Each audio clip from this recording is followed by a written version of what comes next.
Yeah, but now your boyfriend Howard, he is actually a pussy. You got guys on this show like Ronnie. I've been asking myself this. Do you feel that you went one contract too long? Oh, do you ask yourself that? Whether or not I went one contract too long? No, not you. I ask it about myself. I know. Why, do you think... no. What is it like working with Howard Stern? You guys together, like, it just works. What was that like for you?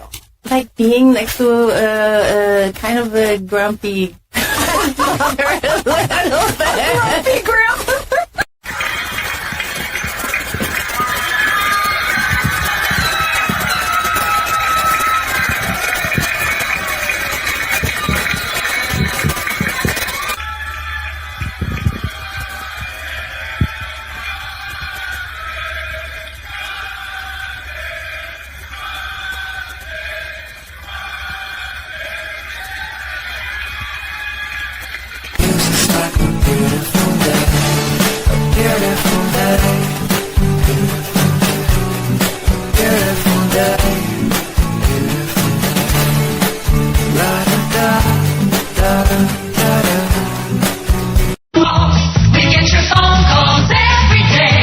Don't listen to anyone who tells you that you're good looking because they're lying to you.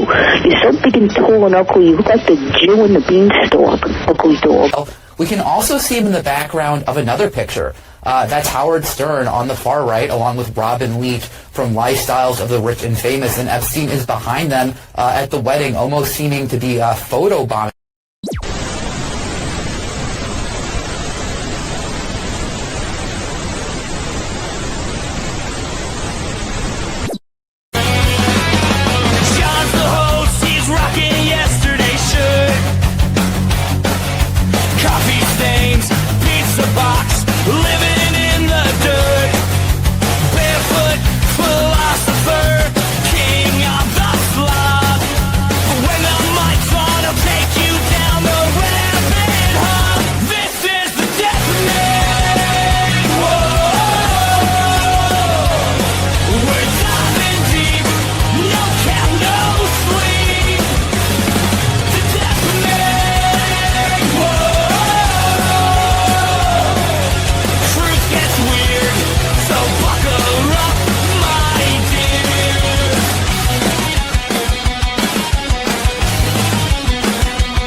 Sit here and read live commercials and just make tons of money for the company. I could tell you the same thing over and over again. I can't be tagged as the guy who's a dick. They must be so jealous of me. I'm so successful. And they're just kind of not. You know what I mean? I mean, I feel the jealousy. That's why I don't leave my house. Don't you also sort of harbor some resentment, even though it's not logical, but you resent your baby for being in the way of your career? Because we don't want the Japs anymore. Because I want respect. Some people say our show was the first reality show.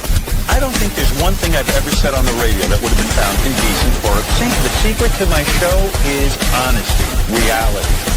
that I will say the truth.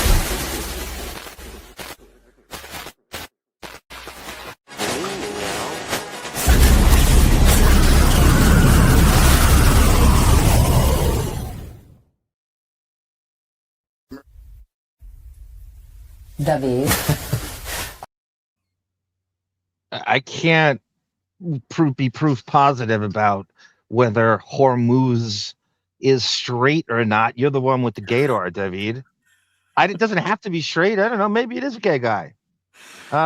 You know. It's a body of water in the shape of a limp wrist, you know.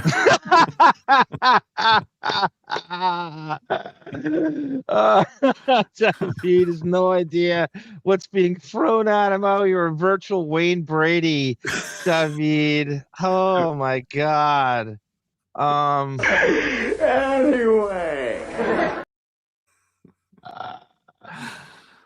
Hey, by the way, a lot of people are asking. I got Melvin here in the chat. Melvin wants to know. Benton too. Same question. At the party you went to last week, what was the gay straight ratio? I was the only gay guy. Are you kidding me? It was a lot of heterosexual married couples, yeah, and me, and I'm the token, yeah. Because everybody, obviously in West Hollywood, everybody has to identify their sexuality at every party. Yeah. Yeah, so it's on your place card at the table. Yeah. That's your sexual versatility, that you can interact, that you can subsist and survive as a token in a party like that. Well, I'm cracking wise the whole time, so you know it's. Oh, were you cracking wise? Of course. All right. Yeah. I'm a party clown essentially. You know. Tamara goes, "I would have been your beard." when you're in LA, Tamfran, maybe there's a party going on that we can go to. And Tamara, I don't know if you want to. I don't know if you're into hopping on later. I know you're on call Saturdays typically, but this is not a bad opening here. Welcome, Tendrils. Thank you for all your legalese expertise. Tendrils is going to be on the 21 Jump Street. Season 3, Swallowed Alive, which is widely considered the most loved episode of the series. Really? Yeah, it's basically a Bad Boys knockoff. Okay. With a spit shine on it, the Sean Penn movie. Yeah. But well, you see for yourself, because when we do the Wide Tribe segment, I'm going to show you some of the blatant ripoffs from Bad Boys in the actual episode, like frame for frame. Yeah. It's pretty crazy. Welcome, Anthony. Welcome, Benton. He goes, "Hurry up. I can't take much more of this slop." Geez, who am I, Mickey and Mallory over here? Look at the natural born. You know, a guy with a natural born killer's avatar means fucking business. Right. He doesn't play. He does not take to this cornball shit. Right. When you have a natural born killer's avatar. Our intro full of cute in jokes, right? No, he doesn't. Mickey and Mallory ain't playing that. Pink Sheep, welcome. I'm like, oh, all right. Tamfran could, yeah, we've for a couple weeks been trying to get her to, okay. Davyd, before we get to our material, which I spent very diligent hours on, and I went crazy. We both had, I mean, this is just, completely asexual dreams about one another. My dream. Speak for yourself. Go ahead. My dream consists of you get a gig playing Stephen Williams' wedding. Somehow he's getting married at 70, I think he's 77 years old. And his favorite artist, and you're controlling the playlist, and you tell me about it, and I crash the wedding.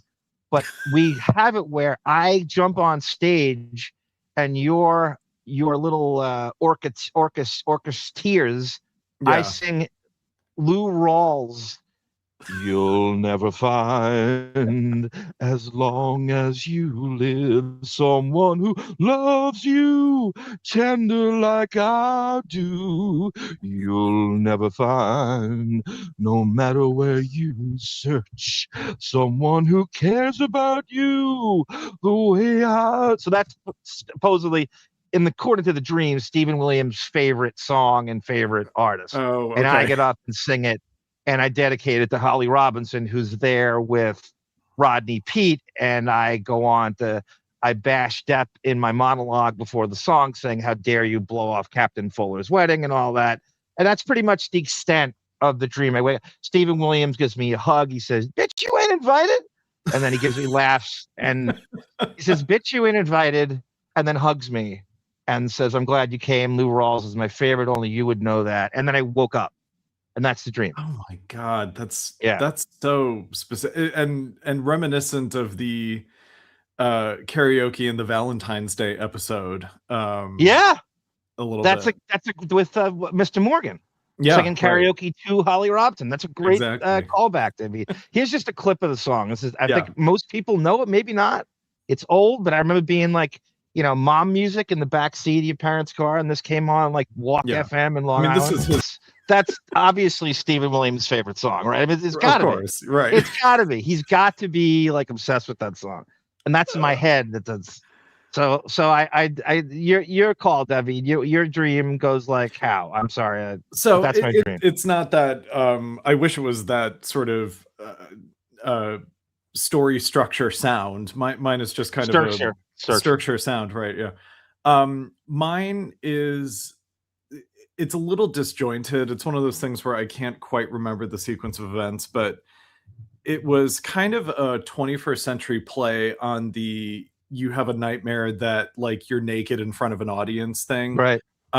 Where we did an episode, and I realized in watching the episode back that my avatar picture is like me naked in the picture.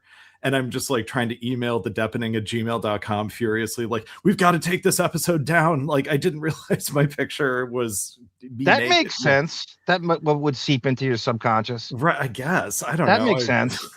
I forgot. I mean, you're playing piano in my dream, which is great, and you're doing that thing where you're grooving and smiling, right? And looking at Stephen Williams and looking Playing back at me, right. Yeah. But the thing is, that's not ridiculous. You can play that song. And obviously you just heard me. I can certainly sing it, as you just heard. So yes, yours is based in more of a reality. Yeah. Anyway, and then I forget there was something else. I think I don't know. I've had a couple dreams about our little enclave of Depp Howard fan haters over the years. It's interesting when that happens because I don't know any of us in real life. Yeah, I'm sure I have too. Beyond that, and it's just you have to write the shit down. It's crazy what seeps into your people you haven't spoken to or seen in 40 years, making cameo appearances, and you have no business whatsoever right in your subconscious. Not to be confused with Will Smith and Martin Lawrence. Look, he's talking about the Bad Boy. Yeah. So the 95 Bad Boys movie. Yeah. Leave it to Jerry Bruckheimer to just rip off a title that's a basic bitch. The title wasn't great for the Sean Penn movie. Let's do it again. That is the worst fucking movie. They're so bad, those movies. It's so Jerry Bruckheimer. It's every cliche you could throw in a cop movie. Just leave it to Bruckheimer to do that. That's what garish cash grabber Jerry Bruckheimer. Yeah. Rooster Sidebirds, welcome. Ed Rush, welcome. Sara goes, "Whatever garbage program you're using, the patchwork intros make audio and fold static.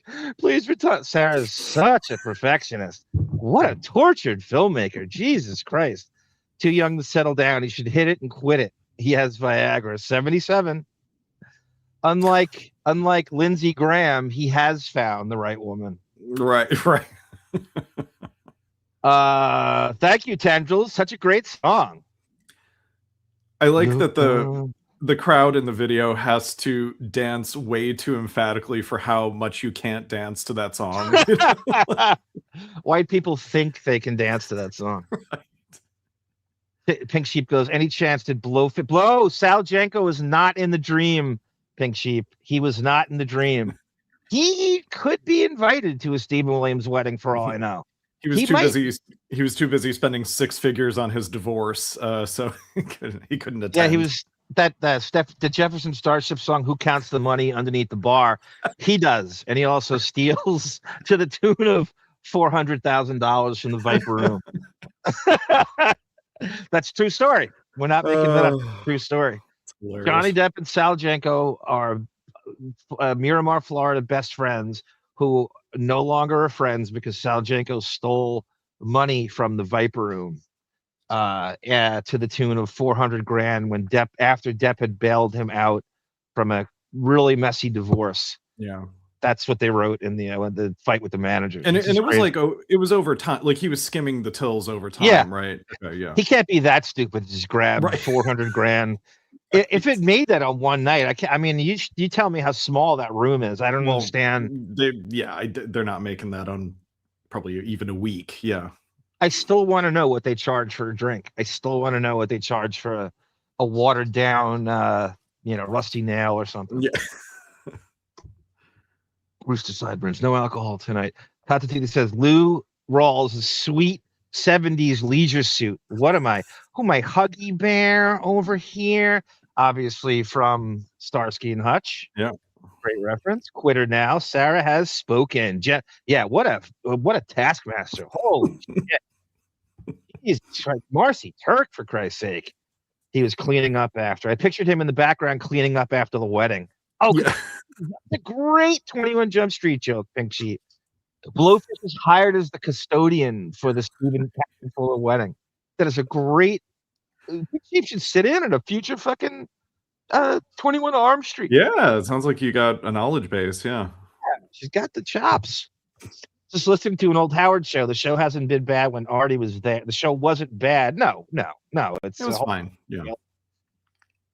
David's first job in entertainment was guitar roadie for Jefferson Airplane, not Starship, Airplane.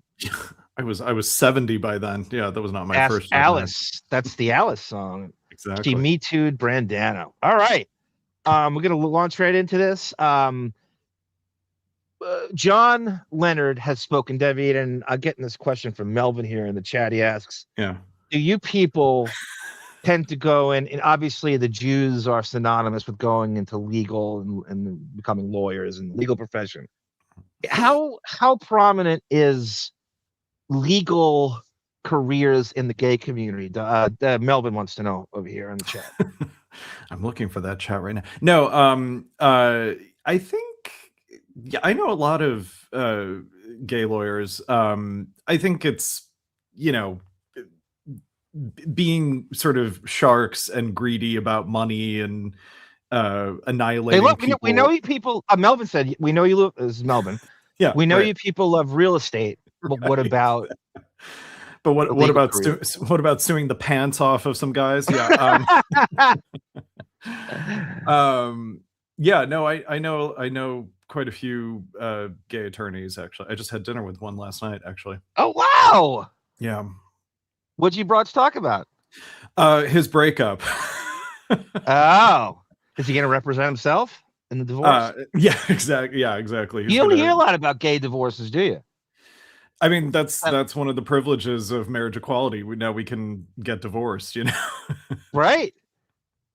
I was going to say, hey Benton, I just sent you an invite to come on. I'm going to talk. We're going to talk Mickey and Mallory. Come on the show. We're going to shoot the shit about life and the gay community. From this distance, Camilla looks like she's sitting in the clove of garlic. Yeah, let's get a zoom in on Camilla, shall we? Here she is. The Great Queen. Ooh, is that a critter from the movie Critters? Is that a critter? It's not a gremlin. I think you're right. I think you're right. Critters. Yeah. I remember that. Confirm. Yeah. 16 out of 24 people in my division of Sony Finance were gay. There you go. Wow, tendrils. 2/3, or I think, yeah, 2/3. I have a southern accent, so it's hard to believe that a southern accent would go with a natural born killer's avatar. That is crazy. We gotta have Benton. That's Benton Quest, by the way, after the Johnny Quest father, as you know, Dr. Benton Quest. Chud, that's from Chud. That's such a Sara movie. Good call, Pink Sheep. That's interesting. Okay. So here we go. I have gone through what we call these, Davyd, the skeleton, the Epstein files, the Epstein-Kuhn files. As soon as we got off, John Leonard, Leslie Kuhn's lawyer, who's suing the Skeleton Twins, and hopefully put up about I don't know, 20 something court filings, all between like, you know, May 26th and 27th. So it is a ton. One of them is the first one is a great summary of what they're doing. And basically she's to cut through the legal speak, even though I'm going to play it because it's very official and I like the way how threatening it is. They're basically accusing Beth and Howard and their minions of forging all the documents, where breaking into her computer after she was fired and which you can easily do, rearranging by the way, how the ironic, I was thinking about this. How about the irony of the woman in Beth who can't open a Microsoft Word document, brother works as a somewhat executive for Microsoft. Yeah, right. In Washington/Oregon. He couldn't tell Beth how to copy and paste from a Lotus note into a Word document. And I come voir dire. I know that says pink sheep. And what I've come to realize with these documents is the lawyers write this stuff. They want you to not understand it, and that's number one. So the less you understand, the more intimidating it's going to be, and you're just going to buckle. The first voir dire you see, you're just going to go, oh, I give up. Here, I'm done. I'm going to settle. You win. I can't take it. I'm not going to. So they're trying to get you to give you imposter complex or to make you so intimidated that you just can't even deal with the way tendrils and anyone who deals with the legal stuff, the way they write, Davyd, these court filings, it's so. Can we get more Can an N-word get a paragraph break once in a while? They make it where your eyes are going, Jesus, can you?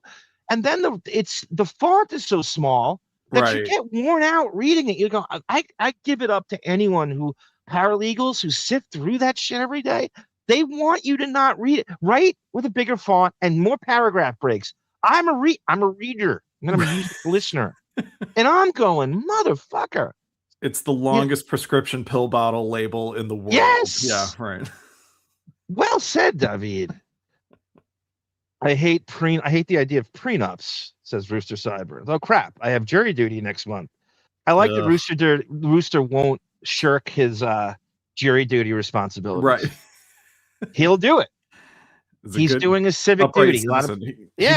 Maybe he'll get placed on a Depp Heard thing, and have the stories. I got your upright citizen, pal.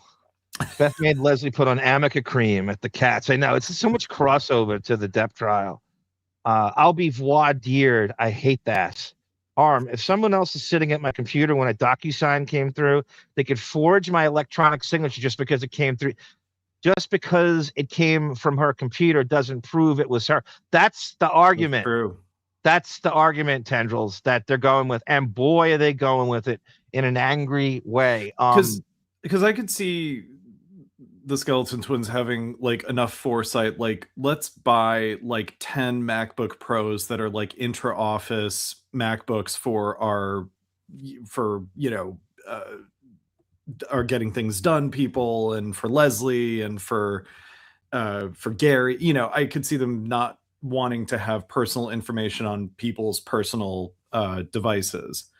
So I could totally see Beth getting a laptop back from Leslie at the end of a day and just like, oh, we'll just go in here and we know all the passwords and we'll just sign everything we want. Yeah, just terrified that and to try to cover their own as soon as she was. And Beth has a history of going to behind, having the FHM guy fired, anything you go in, she's Beth's strionic personality disorder. Right. So her whole life is about making up stories to make herself out to be the princess victim in every scenario. And this is what went down with Leslie Kuhn. It is. Totally. Excuse me. Dr. Benton Quest goes, I studied financial system for a whole year after the bailouts, and economics is absolutely too complicated. Yes, that's my theory. That is totally my theory, is they want you to not understand it. They want you to give up and to just get your cerebral cortex throbbing and say, I'm not reading this shit anymore. Keeping the people down. Yep. Right. I'm going to use as many legalese, nomenclature, $20 words as I can, so you don't understand it, and hopefully your lawyers don't understand it either. Yeah. I'm sure there's lawyers who don't even understand their own documents. Yeah. Tendrils goes, when I'm looking at documents, I'm magnified. Yeah, 200% or more. Yes. That's part of why I use the narrator for this. Right. Why did I hyphenate narrator? I went narrator. Put the emphasis on the wrong syllable. Emphasis. This tiny font. Who am I? Hemdow over here. Tendrils needs to be a legal analyst on the news channel. Yeah. Agreed. A font of information. Like computers are that managed. At the top of the financial system is money coming. One comment before I play the document. If, I say like, we would say like, the process is the punishment. Right. In this case, and on I'm sure, what's the term again, guys, when the lawyer gets paid upon the win? Contingency? I think so, yeah. So in this case, we already think that it's them denying it, and we already think they're guilty. Like, it's almost already so. Even I think it was Tendrils and Sara going, oh, they're just going to settle and make it go away. If they settle, that's an admission of guilt. In our minds, you're guilty of everything. You threw money, like Bill O'Reilly and Fox News. You threw money at this to make it go away. Right. That is an admission that you are guilty of it. So I almost can't see them. They don't want the headache. And how we've said this last week, look at Camilla. Oh, look at the great queen with a tail. She's got some strong opinions on this. Right. That Howard's going to go, God, why did I get mixed up in this cat shit? I had to give her some kind of function after anything else we tried with her failed. And now I'm going to, because they're really targeting Beth even more so than, even though it's a team thing and Howard comes up all the time, Beth is targeted. She is almost isolated sometimes as being the cause of all this. And that's, Davyd and I were talking before this, that's got to drive. Howard can't handle this, but he has dealt with legal lawsuit all the time. He's been embroiled with CBS and everything else. He's an intern sue him, but he makes go away. Beth can't handle this. I'm sure this is going to ruin their fantastic 5 summers in a row when you only get one. Right. Well, I mean, Howard can always play into the stern character of, giving shit to the bosses, throwing a tantrum. People expect that of him. It's very difficult to paint themselves into victims now. Right. But I think what's difficult for Beth is that she has to be Miss America. And so, she has to only show kindness and compassion. That's why I think the sort of they're not only accusing her of being this nasty, manipulative, horrible person to work for. They're accusing her of cooking the books. Yeah. They're accusing of fraud. like father, like. Yeah, that's it. Right. That the Apple Jacks doesn't fall far from the tree, does it? And after this, I got some great Dr. Bob stuff to line it up. I can't wait genetic, for that. to the genetic insistency. Wasn't completely sure. Yeah, contingency. Thank you, Benton. That's right. For some reason, it just keeps escaping me. That's the contingency term. Oh yeah, did anyone else figure out who Ira was? Oh, Ira Greenbacks. We know what. Yeah, Ira. Is she talking about Ira Greenbacks? I don't know. Barbara Eden woke up. My argument on setting was for Howard avoiding discovery. Yeah, he'll try to avoid discovery. It doesn't sound like, and even so in these documents, more and more they're driving home. I am never going to work again. If I'm not, he didn't back off on the NDA. If I'm not allowed to talk about my experience, I'm never going to work again. So I'm not giving you the rights. I am not buckling into this. I'm never going, any job interview I go on for the rest of my life, I'm obviously going to be asked about this, and I'm never going to work again if I'm not allowed to talk about it. And so I'm not signing it. I'm not giving you that. I'm not giving you it. First time Beth cooked anything. What about that entrapment chicken? Or what was it? Elio's Pizza, which is like that even sucks for frozen pizza. It might be the worst frozen. Is it Castle Shannon pizza? It is the worst frozen. I can eat frozen pizza all the time, Right. even though Long Island's the pizza capital, and I make my own pizza, and I'm kind of a pizza snob. But I can deal with frozen pizza once in a while. I'm not against it. Every once in a while, it's cool. Beth is like, should I get the frozen pizza in the center of the frozen cabinet, or the one at the far left that no one buys? You know, Elio's is lower than like a no frills. The store brand's way better than Elio's. Is the worst frozen pizza. Yeah. It makes school cafeteria pizza look like Ray's Pizza in Little Italy. I think actually Long Island is the best pizza makers. So here we go. Here is John Leonard coming out throwing haymakers after Memorial Day with court filings. And this is only one. I love Costco pizza, Rooster Sidemer. I love it is again, sometimes it's pretty consistent too, because they run it through the same oven and they can't really fuck with it. Right. So it's like a formula that because you can get people pizza makers on a bad day who make the pizza shitty, but Costco, they're kind of just it's gonna be the same each time you do it, because they have you've seen they roll it through that oven. It's not done in like a classic pizza oven. It rolls on a conveyor belt through a pizza oven. And it's big. It's like 20 inches, which is, I just want big. Yeah. Right. I want big is important to me. I don't the cheese to sauce ratio is good for me too. Yes. Here's Leslie Kuhn John Leonard and via Leslie Kuhn lighting up. John Leonard, the gay lawyer, I found out. Yes. Yeah. Thank you, Melvin. My exhaustive research, I found out John Leonard is in fact a homosexual lawyer. No one plays the victim. So I tried to cast his voice with the gayest sounding, the lispiest voice, the lispiest I could find. Yep. Better than the one who caused the damage. Okay, he starts his court filing off quoting a proverb about the skeleton twins. Look at this. Wow, that's so artistic. Yeah. This is he's describing Howard and Beth in the top here. No one plays the victim better than the one who caused the damage. Open source proverb.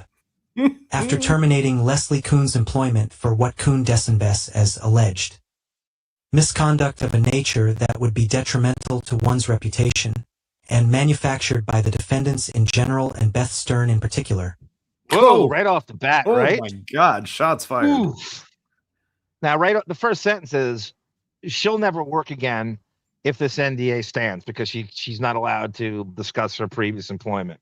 And with that, we get all the spoils because we get all the dirt. She is dead. I can't emphasize this enough. She is dead set on telling her story about what went on, and we have to back her up 100%. We have to not go, oh, I don't know, is this going to settle and they're going to go away? No, we want all the dirt. We have to back her up as hardcore as we can. This is insane. This will make the Pelican Reef look like a foray to a commute to Sirius.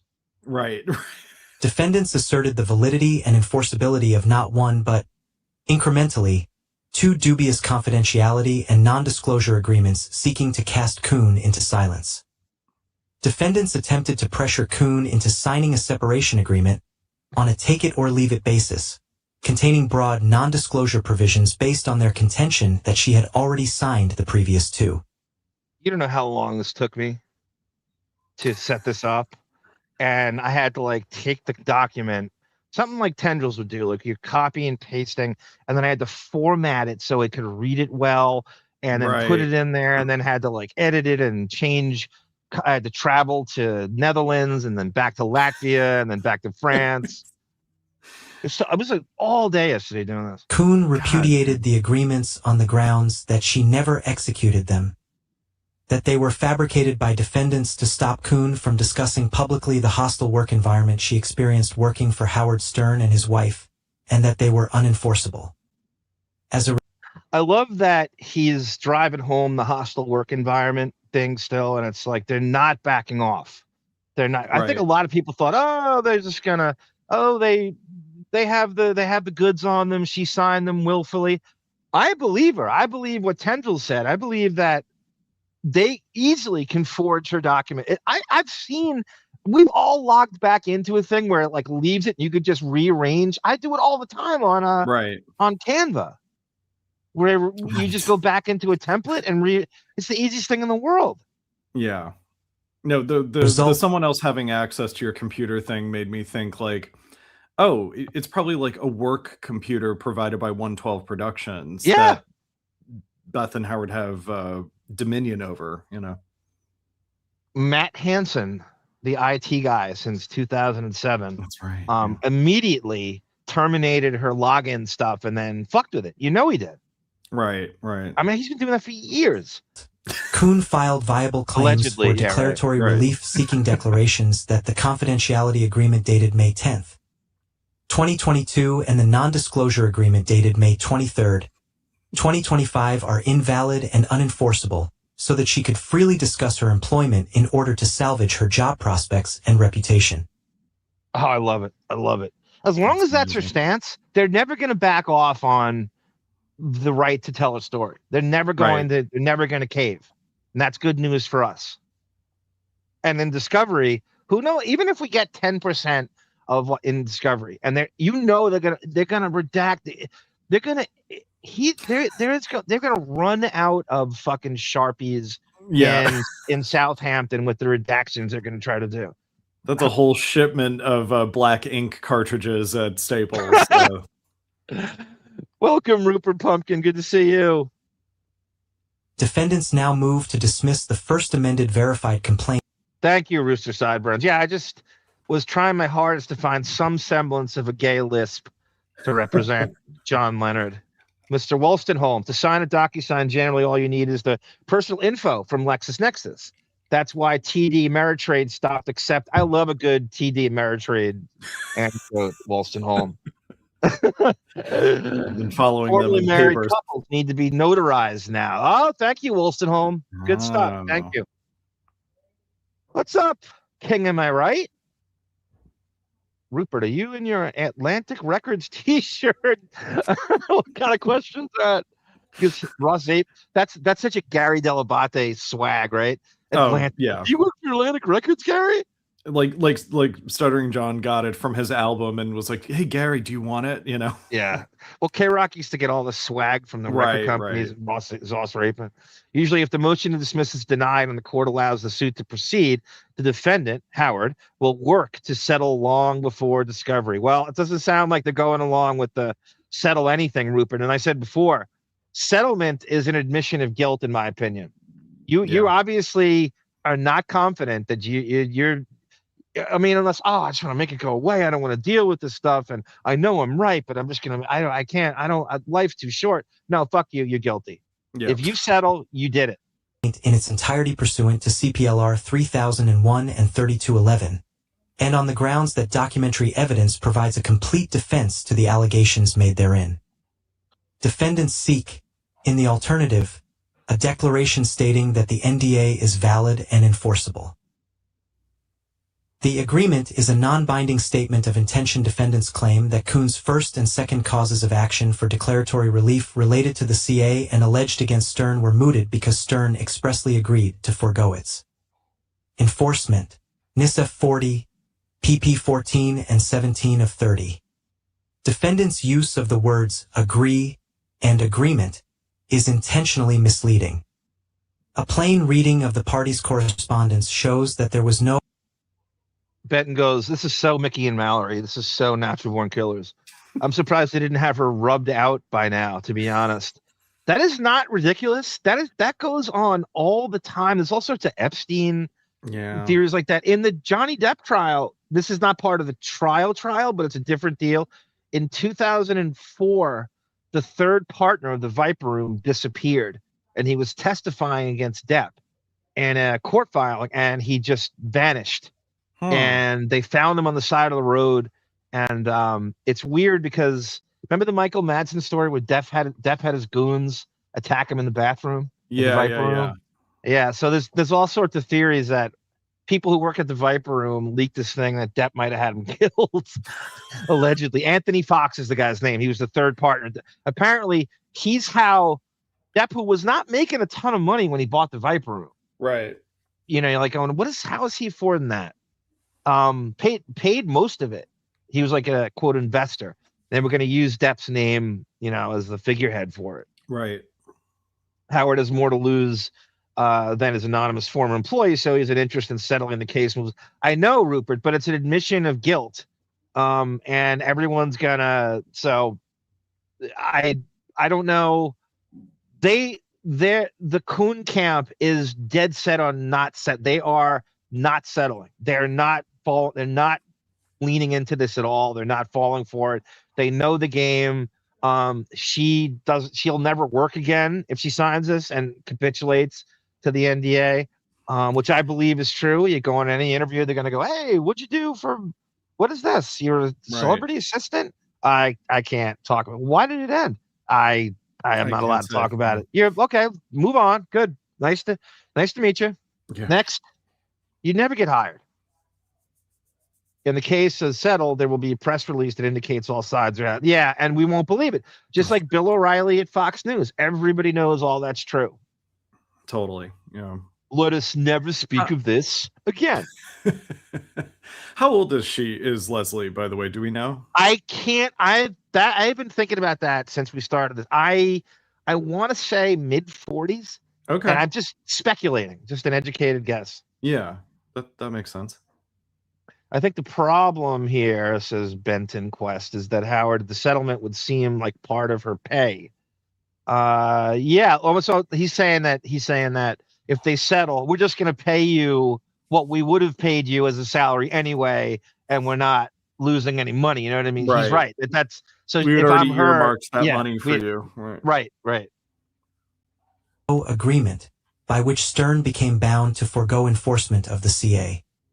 NISF 18. After days of volleying over the question of whether a declaratory relief action would lie prior Cashman's precipitous and incongruous announcement of its client's. If he says, as Leonard says, precipitous and incongruous enough, you just will give up. I can't. All right, here you said incongruous and precipitous. You win. I know her salary, Rooster Sideburns, is so bizarre, and they move the goalpost on it all the time. We were gonna pay her $250,000 a year with a bonus, but then it was this. It's so confusing. It's so hard to grasp, and who's telling the truth on it. Agreement to forego enforcement was never prefaced with any discussion between the parties of a resolution along the lines expressed. Defendants never proposed to Kuhn that the dispute as to the CA could be resolved by Stern agreeing to forego its enforcement in return for Kuhn's withdrawal of her claims. In fact, no serious settlement discussions were had between the parties because prior Cashman treated the SA as a contract of adhesion. A contract of adhesion. I mean, you think you use like super glue. Yeah. Crazy glue is the only time you would use adhesion or gorilla glue. No, John Leonard uses it in documents. Yeah, the famous Elmer's clause. Rupert says recall celebrity lawsuits that went to trial. Yeah, there's a good one. The Gwyneth Paltrow trial is pretty good, Rupert. That was all televised. She hit and run someone on a ski slope, right? And that was all televised. Yeah, and she won, if I recall. Like the guy was she kind of won. A lot of people don't believe her anyway. She has such a hateful, like just the goop stuff. Like people just hate her guts. And talk about being born on third base too. Oh God, yeah. Like, Bruce Paltrow, I know. She's right out of the gate. You're right. And she's been a movie star since her teens. Yeah. It's never really a down, we back her up. We want to read the dirt. That's exactly right, Sky Spectre. Oh my God. I just picture with his legs crossed, reading a silk robe and marabou slippers. Thus, prior Cashman's email only identifies its client's intention, which does not rise to the level of a binding contract. The alleged agreement is not even a unilateral contract, as there is no provision for the offeree's performance. Kuhn was not told what she needed to do to accept prior Cashman's client's offer. As a unilateral contract can be revoked by the offeror at any time before performance by the offeree, the agreement to forego enforcement would be indefinitely revocable exactly because the contract specified no mode of performance. Would not conclusively resolve the live dispute between the parties. Kuhn's causes of action against Stern alleges that the CA is invalid and unenforceable because fabricated by defendants. Ooh. So that right there, the very, very flowery. Why can't I say that? Way. They're saying that Howard and Beth concocted documents and forged her, went back in and made up NDAs that she signed and made up a forged email exchange, which we suspected anyway, which I hope is true. As with Lotz and Newton, Supra, the only agreement that could have mooted Kuhn's claims would be one in which defendants concede to the invalidity and unenforceability of the CA on the grounds that defendants fabricated it. As the agreement is not binding on Stern or any other party, and as the language by which the agreement was communicated would allow... Yeah, offeree, Rooster, too, got me, too. Like, I've never heard offeree. It's almost like he took referee and just rearranged the lettering, and it's a Hampton Bays, like, nomen. That got me, too. If you see offeree, you're going to buckle. You're going to go, oh, no. Oh, my God, he said offeree. I fell to the ground at Supra. Supra, yep. Which means above, and I just looked it up. It's Latin for above or beyond. So Supra and offeree in the same paragraph will make you crumble. Right. If you see that, you're powerless when you see that. Stern to repudiate it at a later date. The parties would absolutely be affected by the court's determination, notwithstanding the agreement, in that Kuhn would gain certainty about her contractual rights and obligations vis-a-vis defendants, or lack thereof, where before she had none. Defendants cite no case law, binding or otherwise, that stands for the proposition that a party's statement of intention not to enforce the terms of a written agreement somehow moots a declaratory relief action seeking a determination regarding the validity and enforceability of the agreement in. Tooth, you make the Anthony Hardaway joke here, Davyd, your favorite. Anthony Hardaway from the 90s Orlando Magic, who had a very staggered career, always injured. Didn't he play with Shaq? It's a good one, Toothy. Anthony Hardaway. Give him 3 more seasons of 25-7-7. I'll give him the Hall of Fame. Not like he played. Yeah. He's gonna fall short. I figured Super was one of the Latin. Yeah. When you don't know it, it's Latin jargon, Rooster Sideburns. That's a good way to play it. Question. Here, the defendants, through their counsel, represented that the CA and the NDA were valid and enforceable agreements. Kuhn repudiated their validity and enforceability. Moreover, Kuhn expressed her intention to disclose information about 112's employment of her and her working conditions. Oh, please hold to that. Please keep the fight up. She is so determined to tell her story. Please do not buckle to their fucking offers. Please do not settle. She was accused of alleged misconduct of a nature that would be detrimental to one's reputation, such that disclosure would have a chilling effect on Kuhn's future employment prospects. Of course it would. Yeah. Why should they settle? Unless if she was like going to eventually go, all right, let's see what if this is a cash grab. Like, okay, you're going to give me this salary for the rest of my life. Right. So it'd be like saying, give me $3 million. Because this is what it would be probably for the rest of my life. Right. That's what she would go for. Because what you're saying is, you've rendered me unemployable with this. You fired me, and I'm not allowed to talk. It's true. Right. Yeah. Yep. If somebody fired you, Davyd, you still have an axe to grind with Panera Bread. Still, after all these years. And Panera Bread said, you cannot talk about your employment with us for 2 weeks. But we'll give you all the bread bowl tomato soups that you want, Do you people like to go to Panera Bread, Davyd, and have a salad and soup? and stare out the window. No, that's for the blue-haired crowd. Yeah. Okay. And fully intends to disclose details concerning the facts surrounding her employment by Stern, Beth Stern, Sirius, and 112 and termination of that employment as necessary to address the accusations made against her and to protect her reputation and future employment prospects. Okay, this is great. So now she's dragged in Sirius and stuff with her. So what I'm going to do is I'm going to message John Leonard on Instagram, and I am going to tell him to incorporate Marcy Turk into this as often as possible. That will kill them. It is unbelievable how much they go out of their way to not bring her name up. She is absolutely involved in this in several ways. And I'm going to tell him, you must incorporate Marcy Turk into every court filing now, if it's serious. She's everything to do with that. Or get her to do a deposition or something. Yes. You know? Yes, please. A film deposition with Marcy Turk. There was a time when Jeffrey Epstein had more speaking footage than... No, there is. She still is that way. We still haven't heard her speak. That's true. That's true. we see her wincing in the crowd at a 60th birthday party special. She grabs her fists and like pulls them together like a volleyball serve, a spike, or spike, or return, or bump, and then holds them up, and then does this pompous ass congratulation. And then again,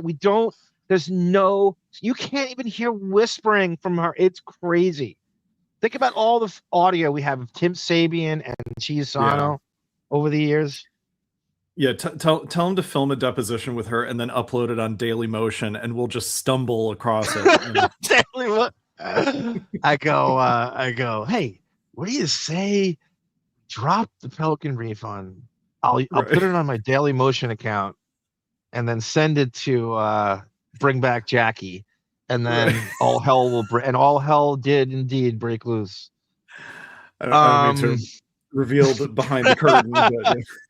But, salary for life is actually not considering Howard's income bracket, it isn't ridiculous. Tendrils, and that was Ralph's setup. You're absolutely right. Thank you, Sky Spectre. That's what it's all about.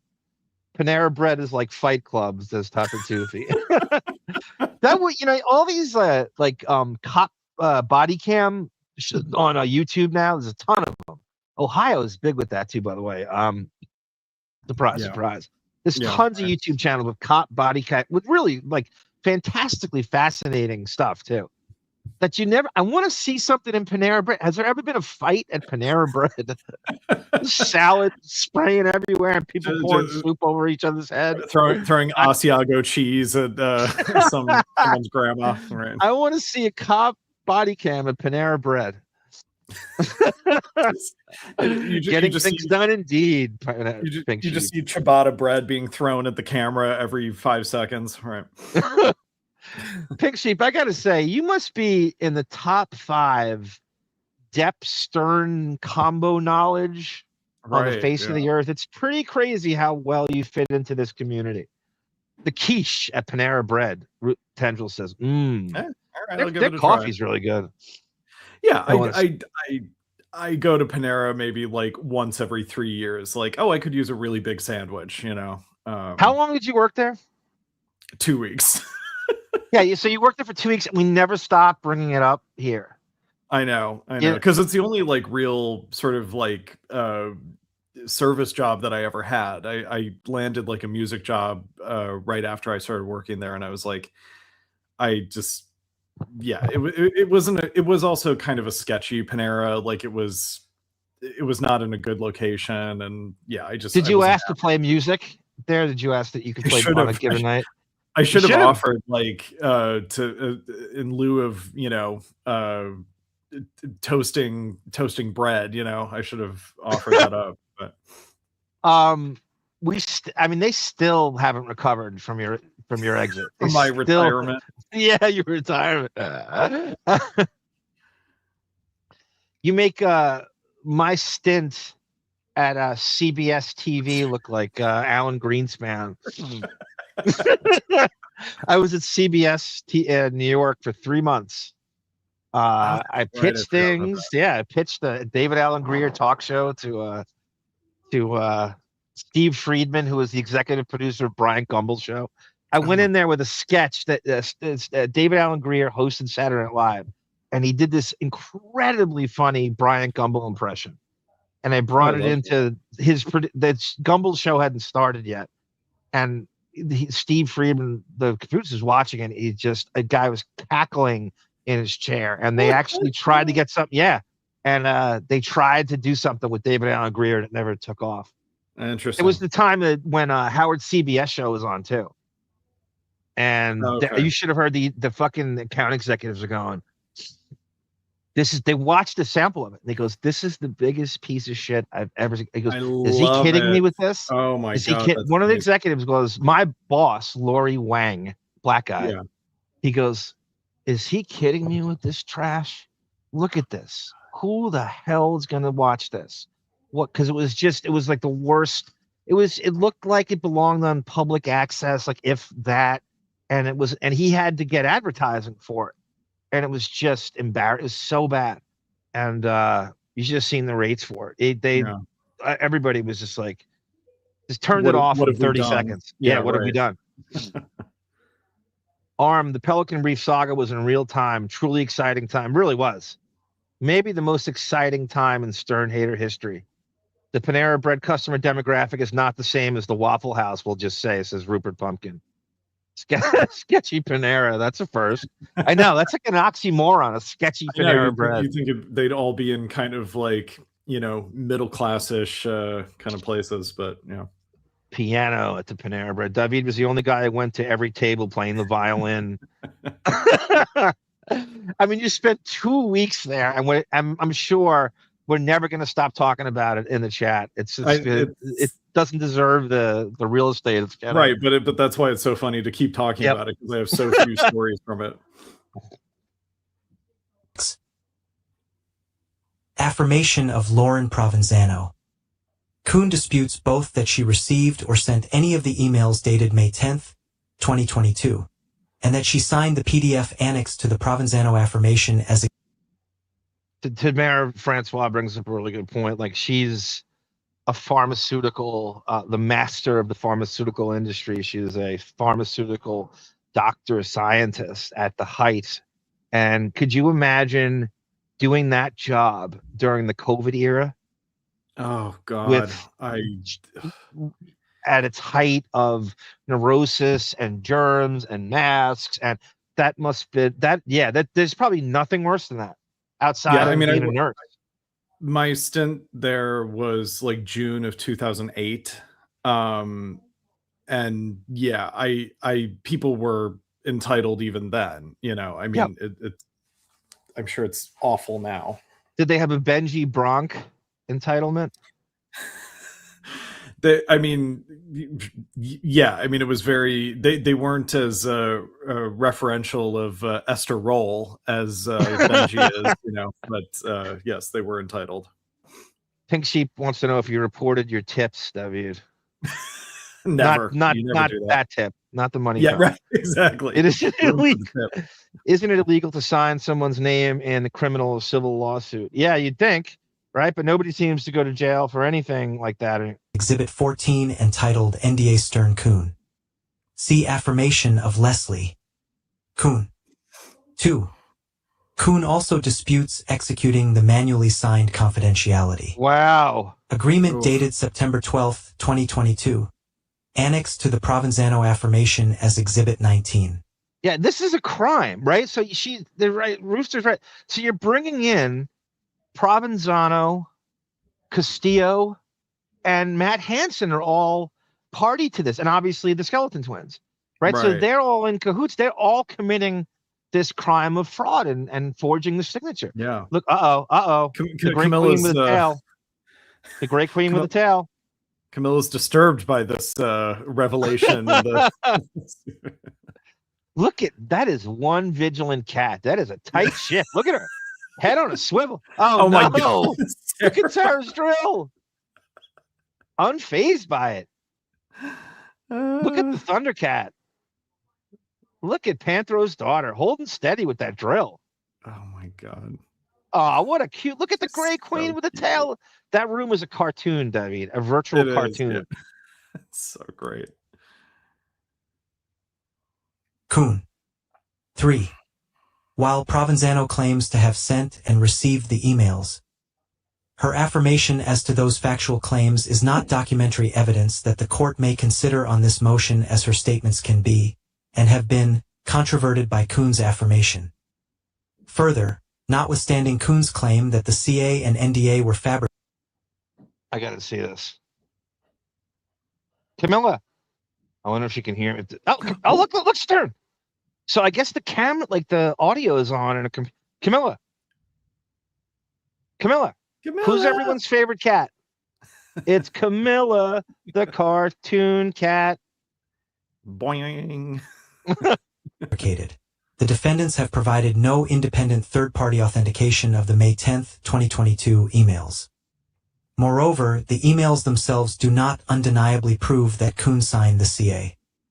On April 30, 2026, Prior Cashman provided Leonard with the raw data file of the NDA Stern-Kuhn PDF. ANRDF 110. A digital review of the document shows that the additions of the date, parties to the agreement, and Kuhn's... Yeah, Housey, apparently, as he's kind of lining up here, they're very confident in their metadata that she didn't sign this. Right. And I don't know, throwing these haymakers, you'd have to be fully confident that this was true. Right. That can't be dismantled in any way. That's a ballsy statement. It is a ballsy statement, and it's a damning statement. It's funny too. Beth's life is so charmed that she almost has nothing. She almost has nothing. There's no reputation to protect. Right. In a way. Right. Like, what do the fraud, and obviously nobody believes it's on the up and up. Everybody believes everything's fraudulent, and she's accusing them of cooking the books, and it's bullshit, and it's chaos, and nothing is going, and she doesn't actually do anything. It's this figure football head, and I believe all of that. But the bottom line is only her own narcissism and Beth-strionic complex would make there be anything at stake, because there's nothing here. She doesn't do anything. What are you going to fire her from? There's no reputation to protect. Yeah. Nobody but her stupid Hamptons fucking circle thinks anything of them. And pretty much hated outside of that everywhere. Right. And the animal rights community will still carry on without her. Yes. They've carried on for decades and decades without you, and the 20 cats that you're housing, right? Right. That's 20. The 20, all that goes into it. The 22? We determined that it was something like 20 cats a month have found a home since like 2008. Yeah. Which seems incredibly low to me. And all the money being pumped into that, and the charity drives that they throw in the Hamptons, like that's the final product when it comes to fruition is 20 odd cats. And as I said this on a previous show, but she's not doing the PETA,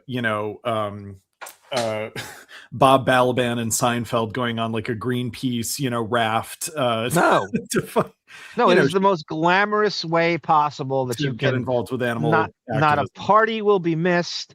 Right. Not a bottle of wine won't be open. Not a romp in the tub at noon won't ever happen. Nothing in her lifestyle will be cramped by this. Right. And that's what Kuhn's probably going to tell you in the discovery.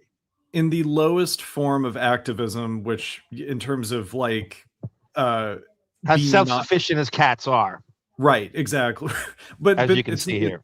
It's even worse than that, because animal rights is like the easiest thing to be an activist for, because you're not going to find anyone who's like, no, I want all animals to die. Like that's not a popular take, So it's the easiest form of activism. And then within that easiest form of activism, she found the easiest form of animal activism, which is just telling people how to be good pet owners. You know, she's not protesting makeup companies. She gets to be sanctimonious. Right, exactly. She gets to be a sanctimonious expert at the same time, and not a veterinarian either. Right. A fake veterinarian is what she's really pretending to be. You're absolutely right. The Camilla can't. Heaven forbid if Beth got her mitts on. I know Camilla is the equivalent of 400 cat. Camilla knows better. She's so cynical. Camilla is the equivalent of 4,000 cats that she would give away. One Camilla.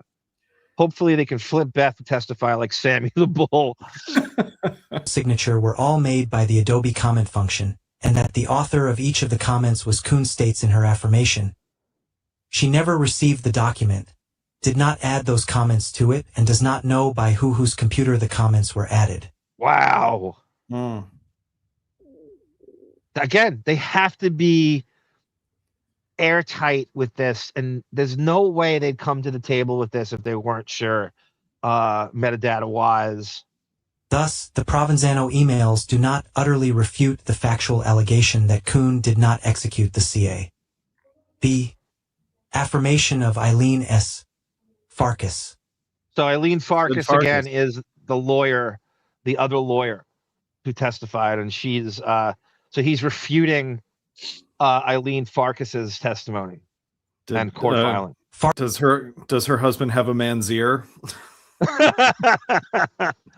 Sid Farkas. Farkas' affirmation purports to provide metadata proof that Kuhn.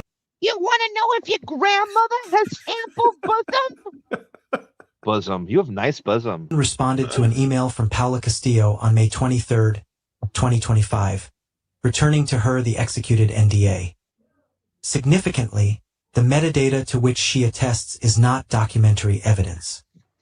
Metadata has not been recognized by any New York court as documentary evidence for the purposes of a motion. A search for relevant case law on the issue was entirely unfruitful.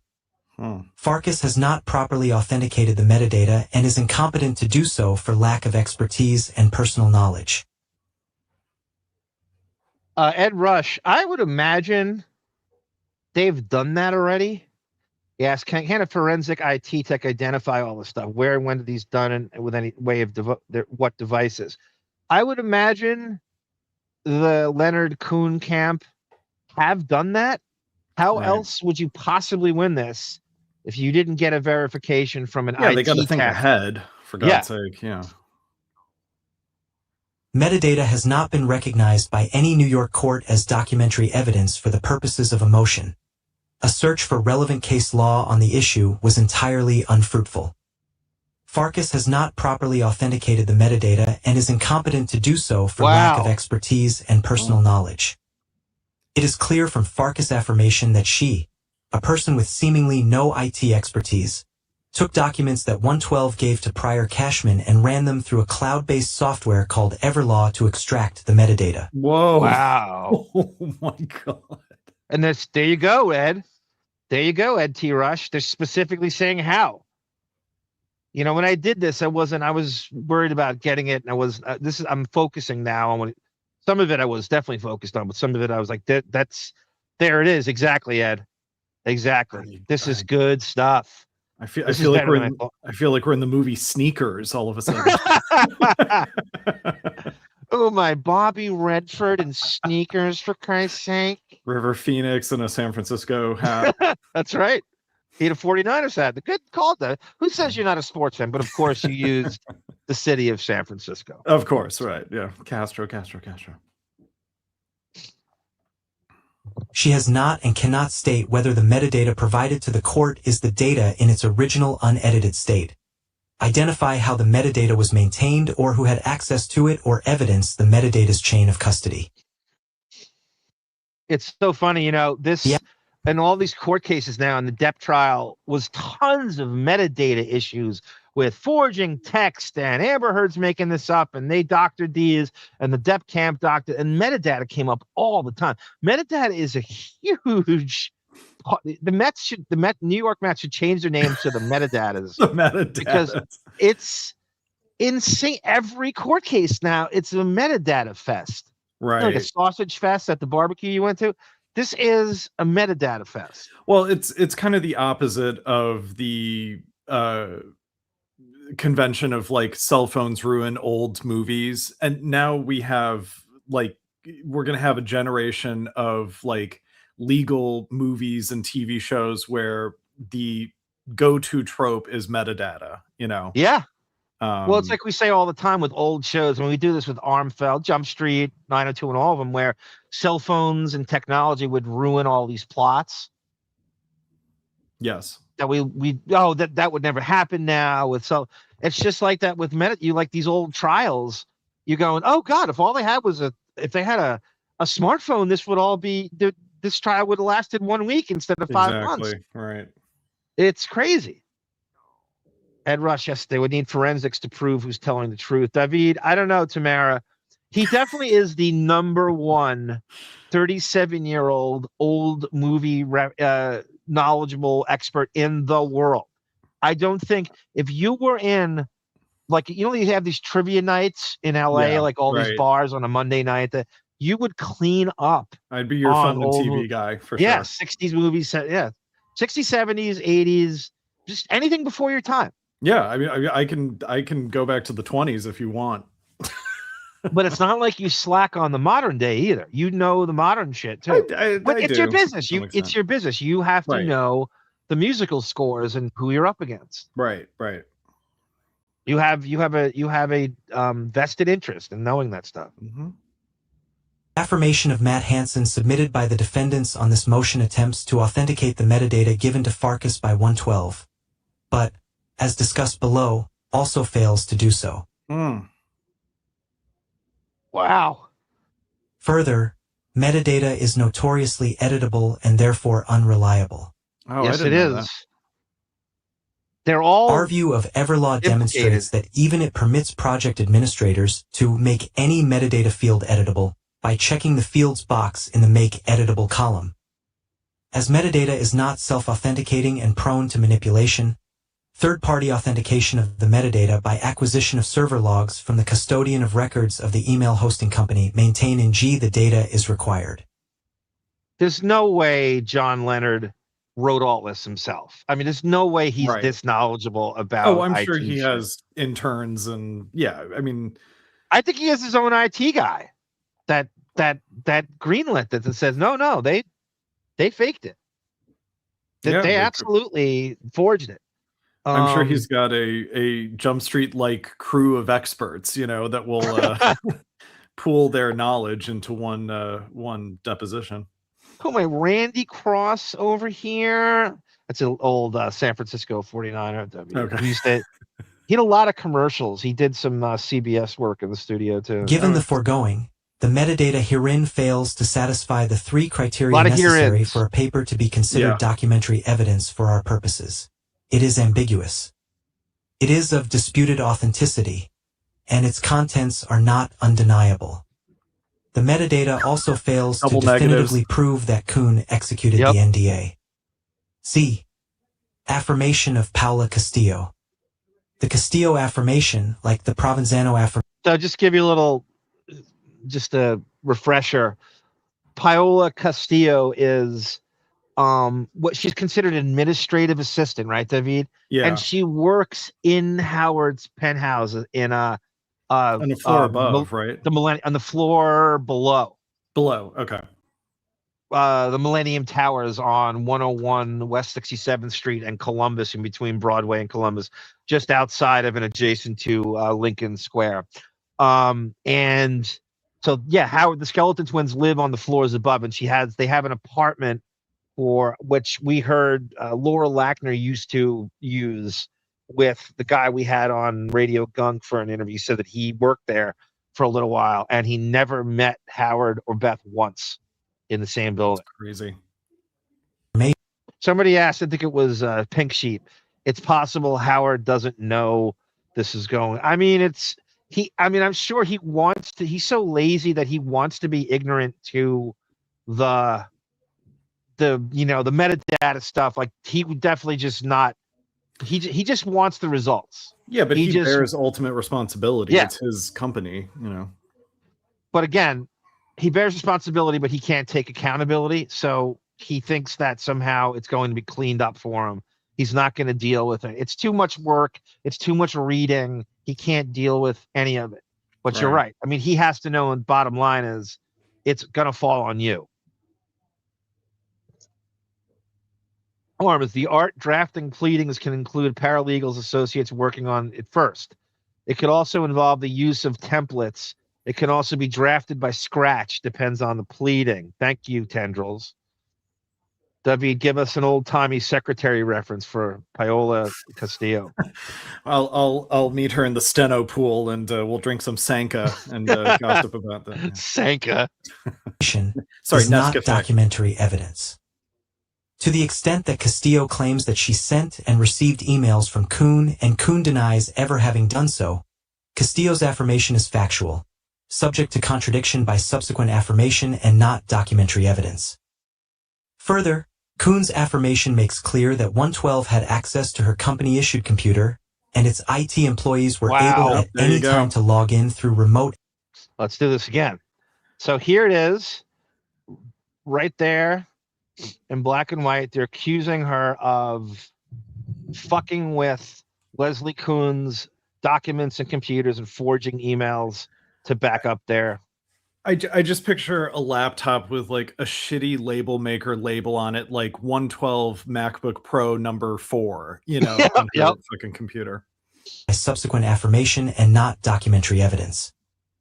Further, Kuhn's affirmation makes clear that 112 had access to her company-issued computer, and its IT employees were able at any time to log in through remote access and access her email account as well as anything else on the computer. Wow. Given this factual dispute, the emails to which Castillo attests are not essentially undeniable and do not utterly refute Kuhn's factual allegation that she did not execute the NDA. At its worst case scenario, right? Let's say that all this is, and Kuhn and Leonard are right and they win. What's going to happen is Beth and Howard are going to throw their employees under the bus and going to say, oh, they went out on their own shield. We didn't tell them to do that. They forged it on their own. We didn't. You know they're going to do that and pay them to take accountability for it. Right. If they have to. But there's no way. They will never admit, they will never take accountability for this.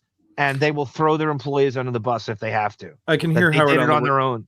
I can hear Howard on the radio talking to Robin about this. Like, I don't know, Rob. I'm just trying to do a radio show. I don't know about this text. Yeah. You know, like just his deflated, defeated, like relatable exhaustion to the common man about stuff he doesn't know about. You know.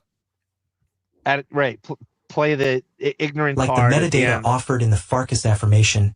The metadata contained in the properties attested to by Castillo is not properly authenticated and is not documentary evidence.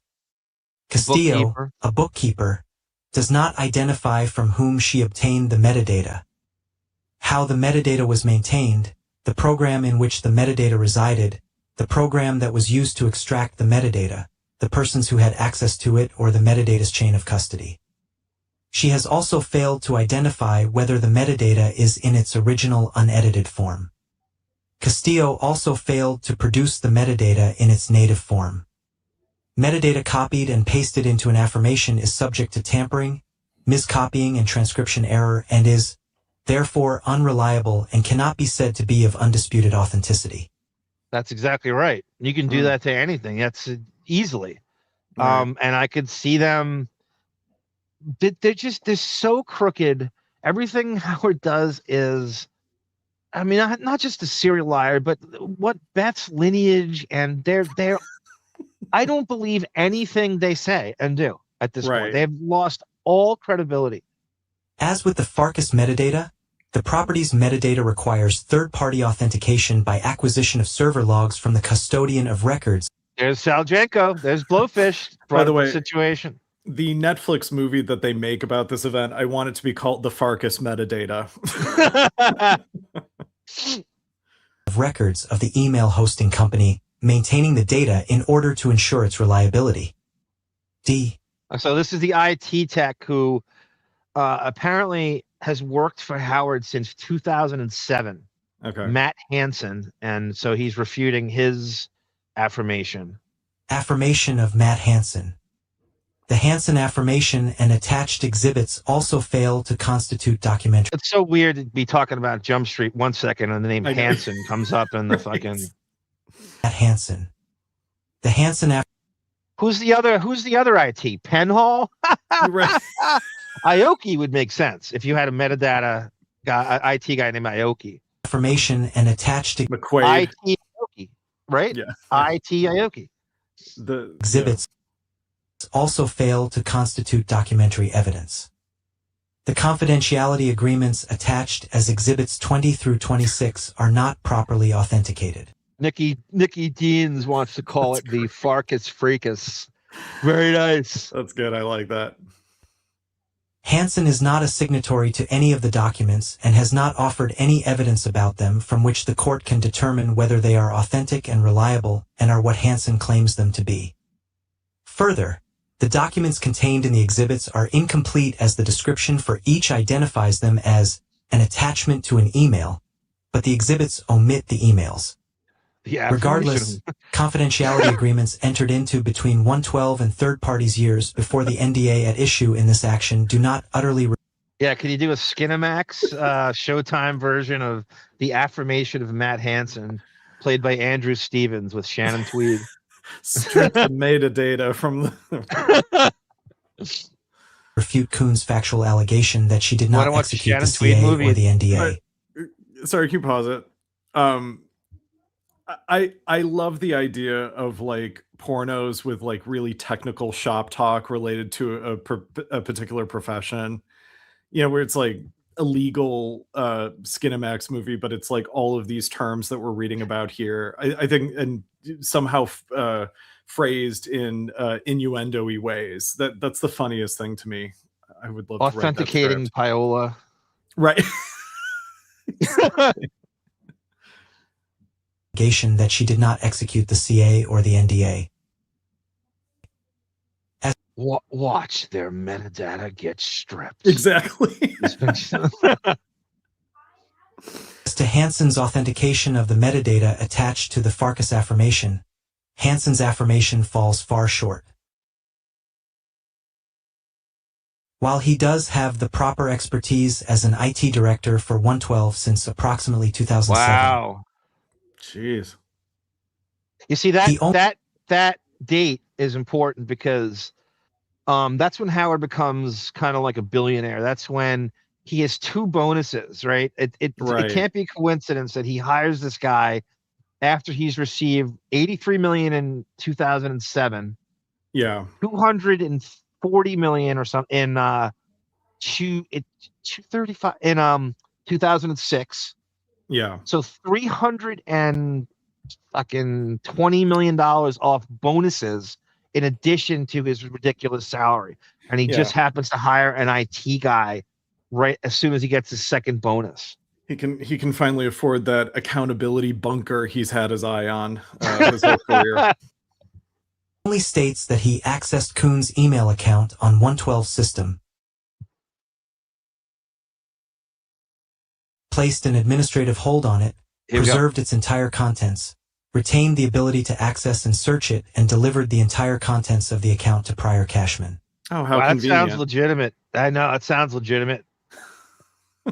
How nicely wrapped up with a bow is that? That's so lovely. As soon as she was kicked off their server, right? He's gonna pillage her emails. We own it. And don't give her any, and manipulate and rearrange, and it's all cover your own ass mode.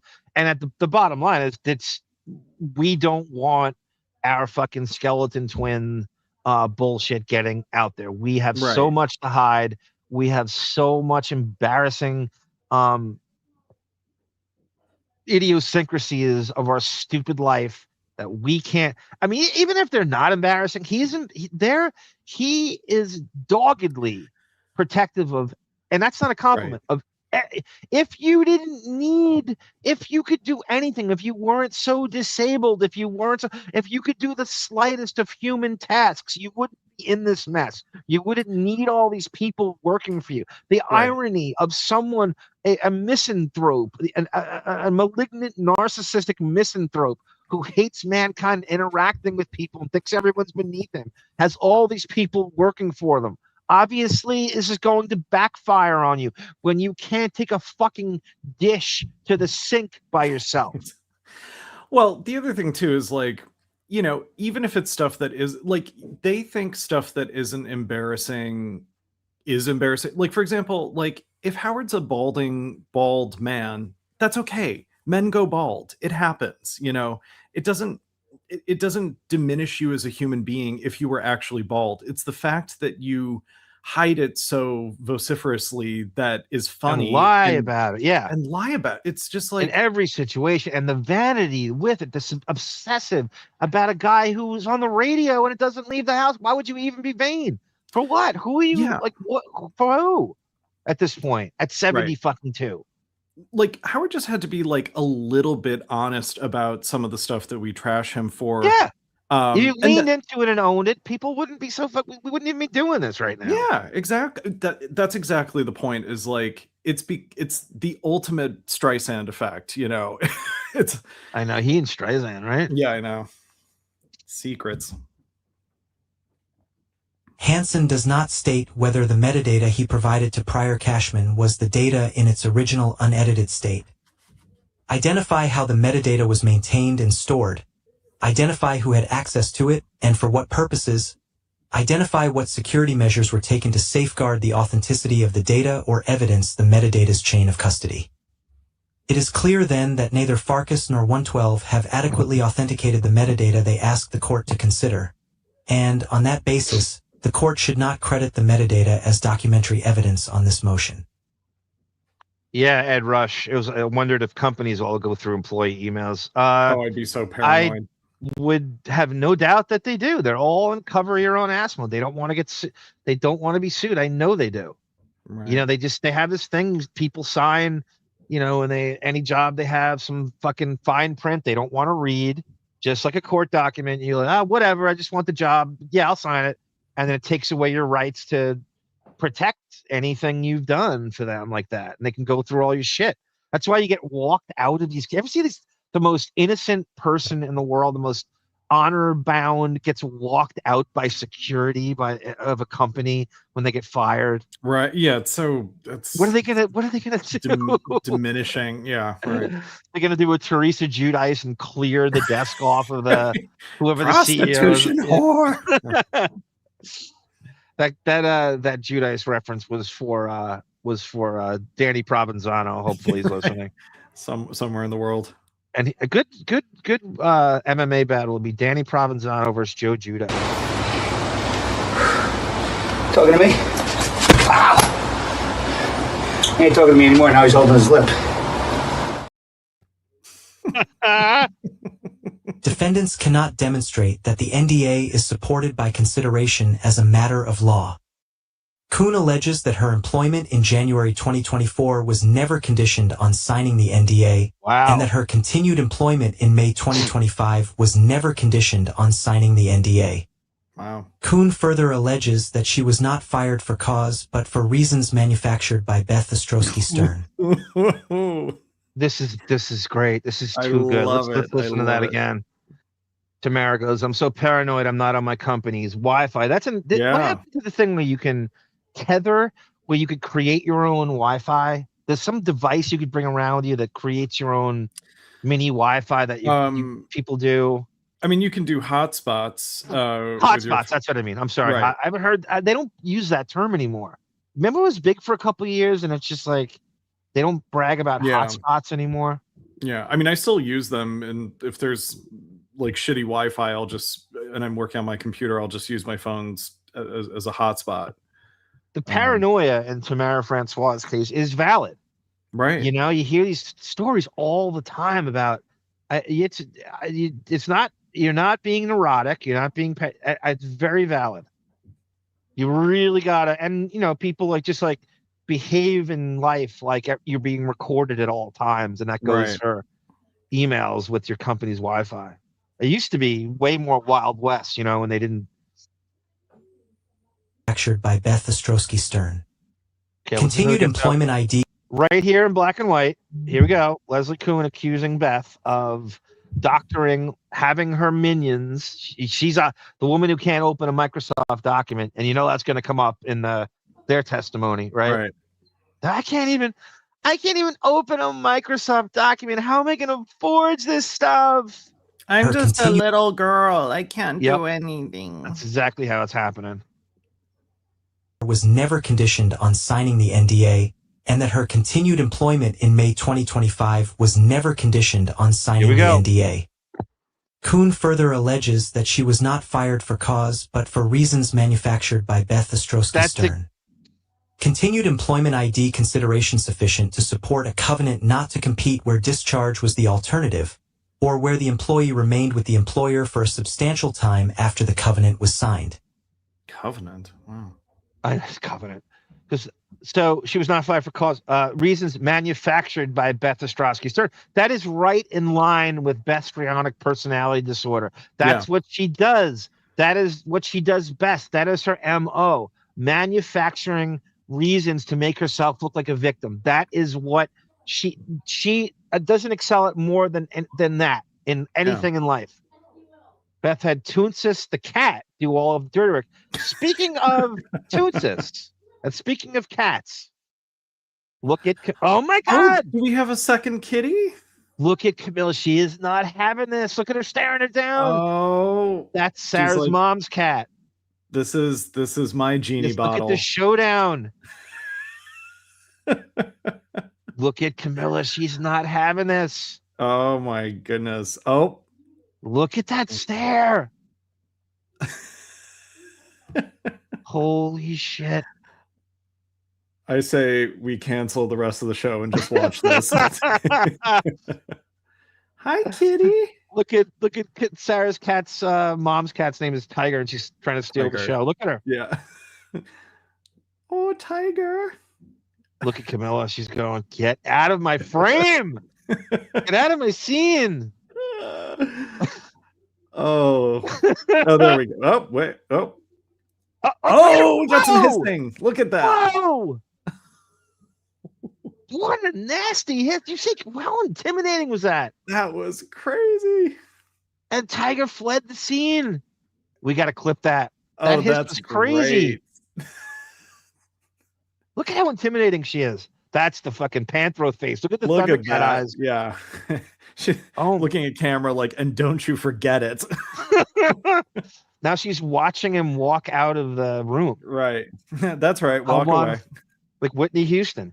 I want to watch you walk in the room, baby. I want to watch you walk out. I like the animal way you move. And when Camilla talks, I just watch your mouth. Defendants ask this court to adhere to the standard decision in whole. Great line, Pink Sheep. Storms are brewing in Camilla's eyes. Hold on.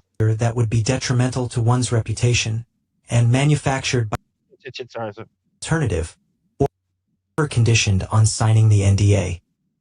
Kuhn further alleges that she was not fired for cause but for reasons manufactured by Beth Ostrowski-Stern. Continued employment ID consideration sufficient to support a covenant not to compete where discharge was the alternative, or where the employee remained with the employer for a substantial time after the covenant was signed. That's a good idea, King. Am I right? A Camilla Tiger stream 24 hours. That's great. People do shit just like that. That's not ridiculous. There's a ton of shit like that on YouTube. Defendants ask this court to adhere to the standard decision in holding that valid consideration exists herein as a matter of law because 1. Kuhn allegedly signed the NDA on May 23, 2025, 9 months before termination in February 2026. 2. The And now, isn't it? There's nothing funnier than someone going, "Keep it moving, keep it moving, Chichu." Keep it moving, Lion-O. Tigra. That's what Panthro would say. Right, Keep it moving, Tigra. NDA was executed as a condition of Kuhn's continued employment after May 2025. And 3. Kuhn was a highly paid employee. justifying a shorter period of continued employment for consideration to attach. The defendants request Mrs.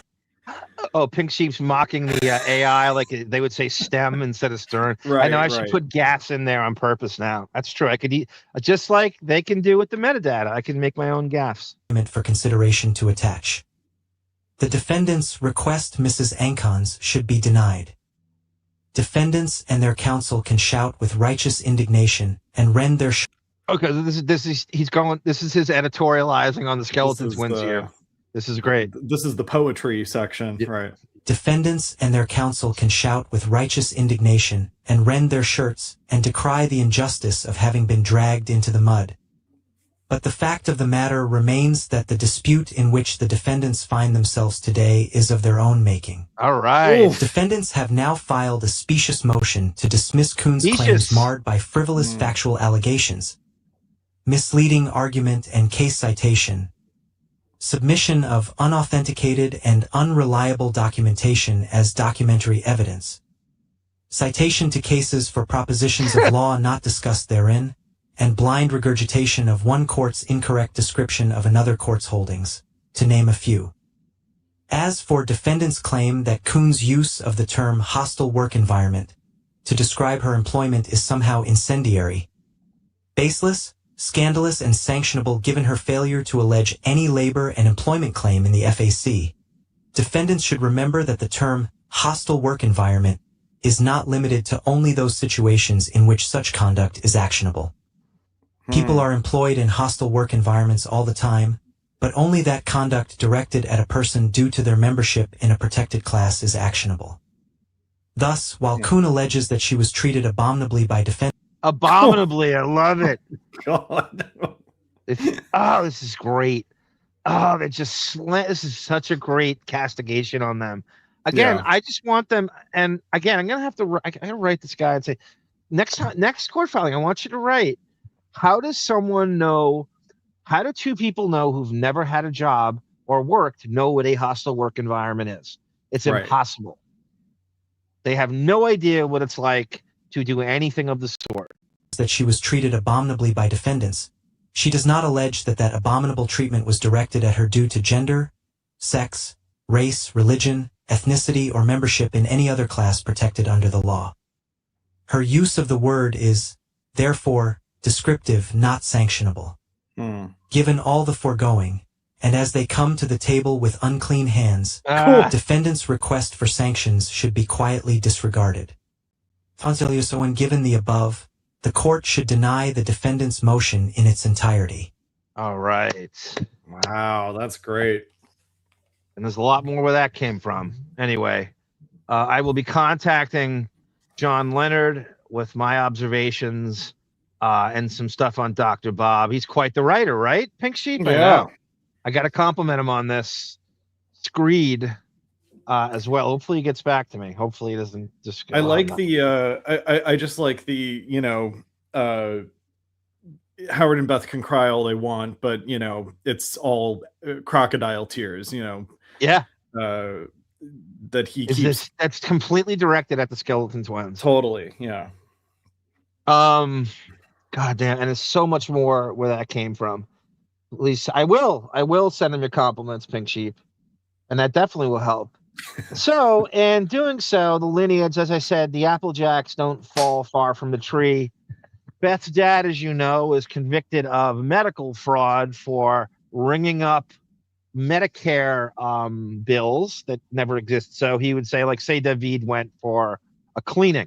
He would bill him 5 times instead of once. Right. Or he went once, but he would, he's here, 3 times a year. And so he was convicted, placed under house arrest with an ankle bracelet somewhere between the years of like 2001 and 2003. Howard gets with Beth in around 2001 and starts talking about her all the time in the most irritating way possible. But when Beth's family comes up, mysteriously, Dr. Bob, Dr. Felon, is not, somehow he doesn't make the cut in this conversation. So I found this. Howard goes to Connecticut to celebrate Beth's mom, what I believe to be maybe her 60th birthday. 55th birthday, something like that. Davyd, if you can look up her, I don't know how you'd find it. She's got to be born in the 40s, mid to late 40s, possibly.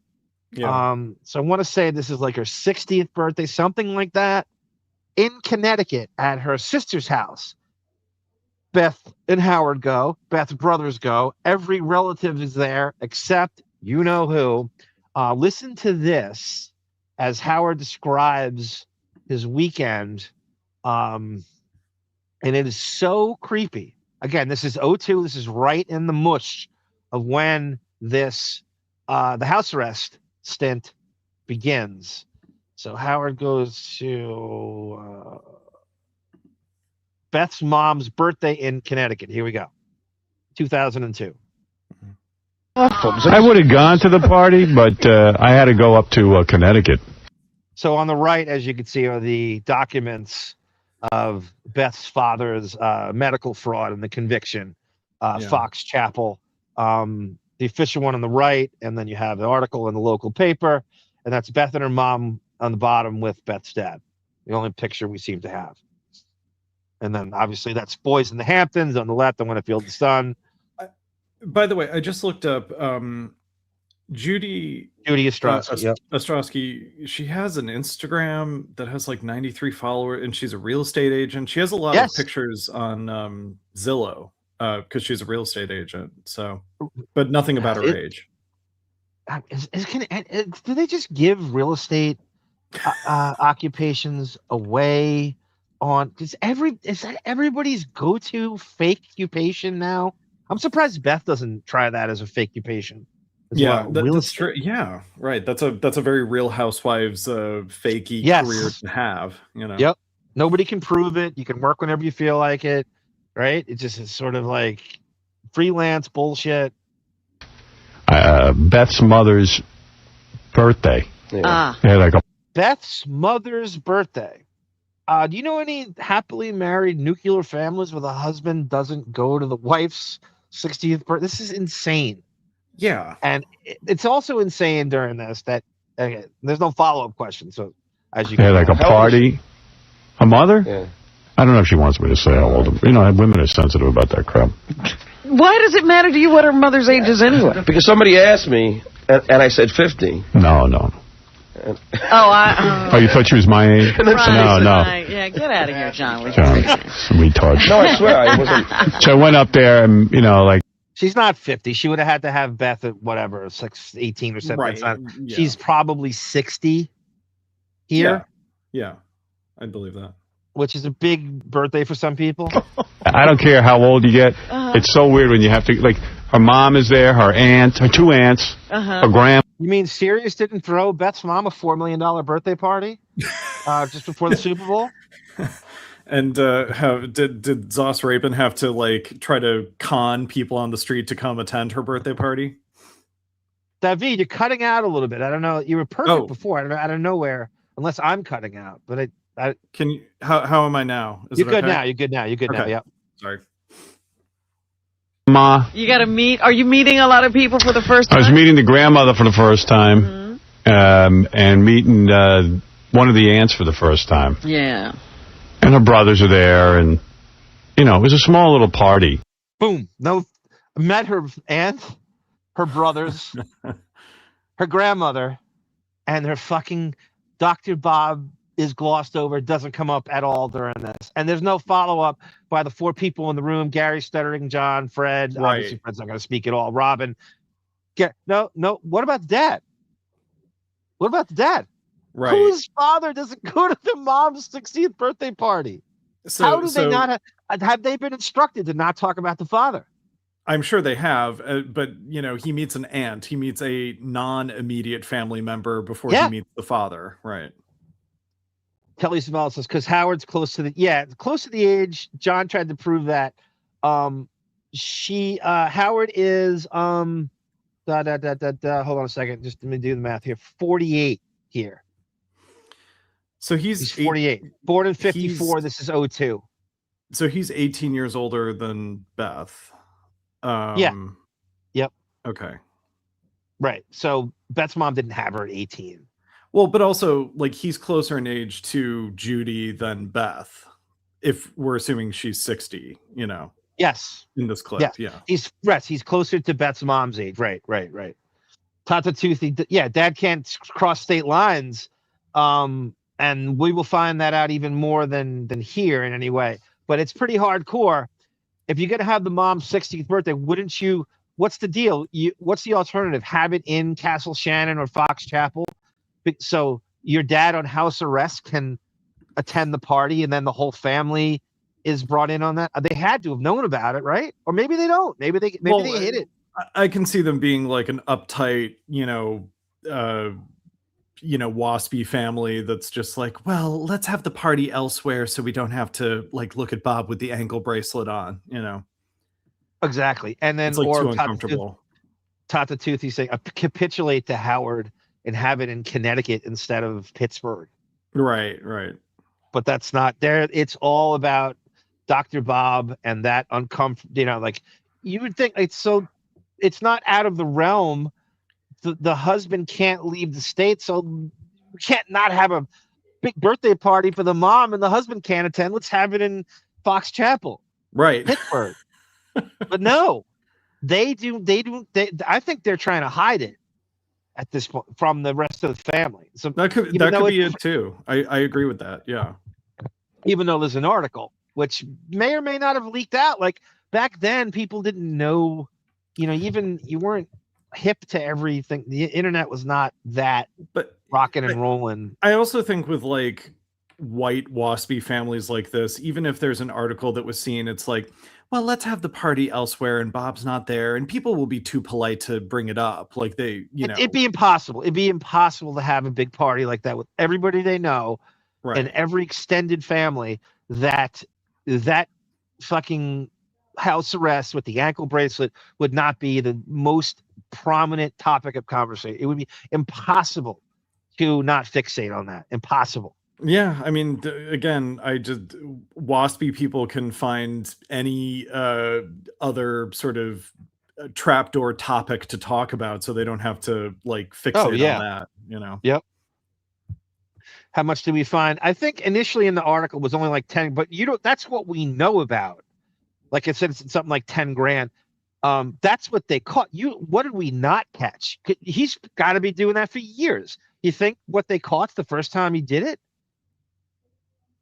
He must have been doing that fucking for years before they could trace it. It was probably technology was probably far enough along where they could catch it.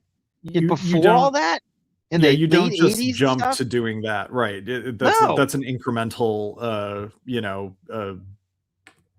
crime. Yeah, for sure.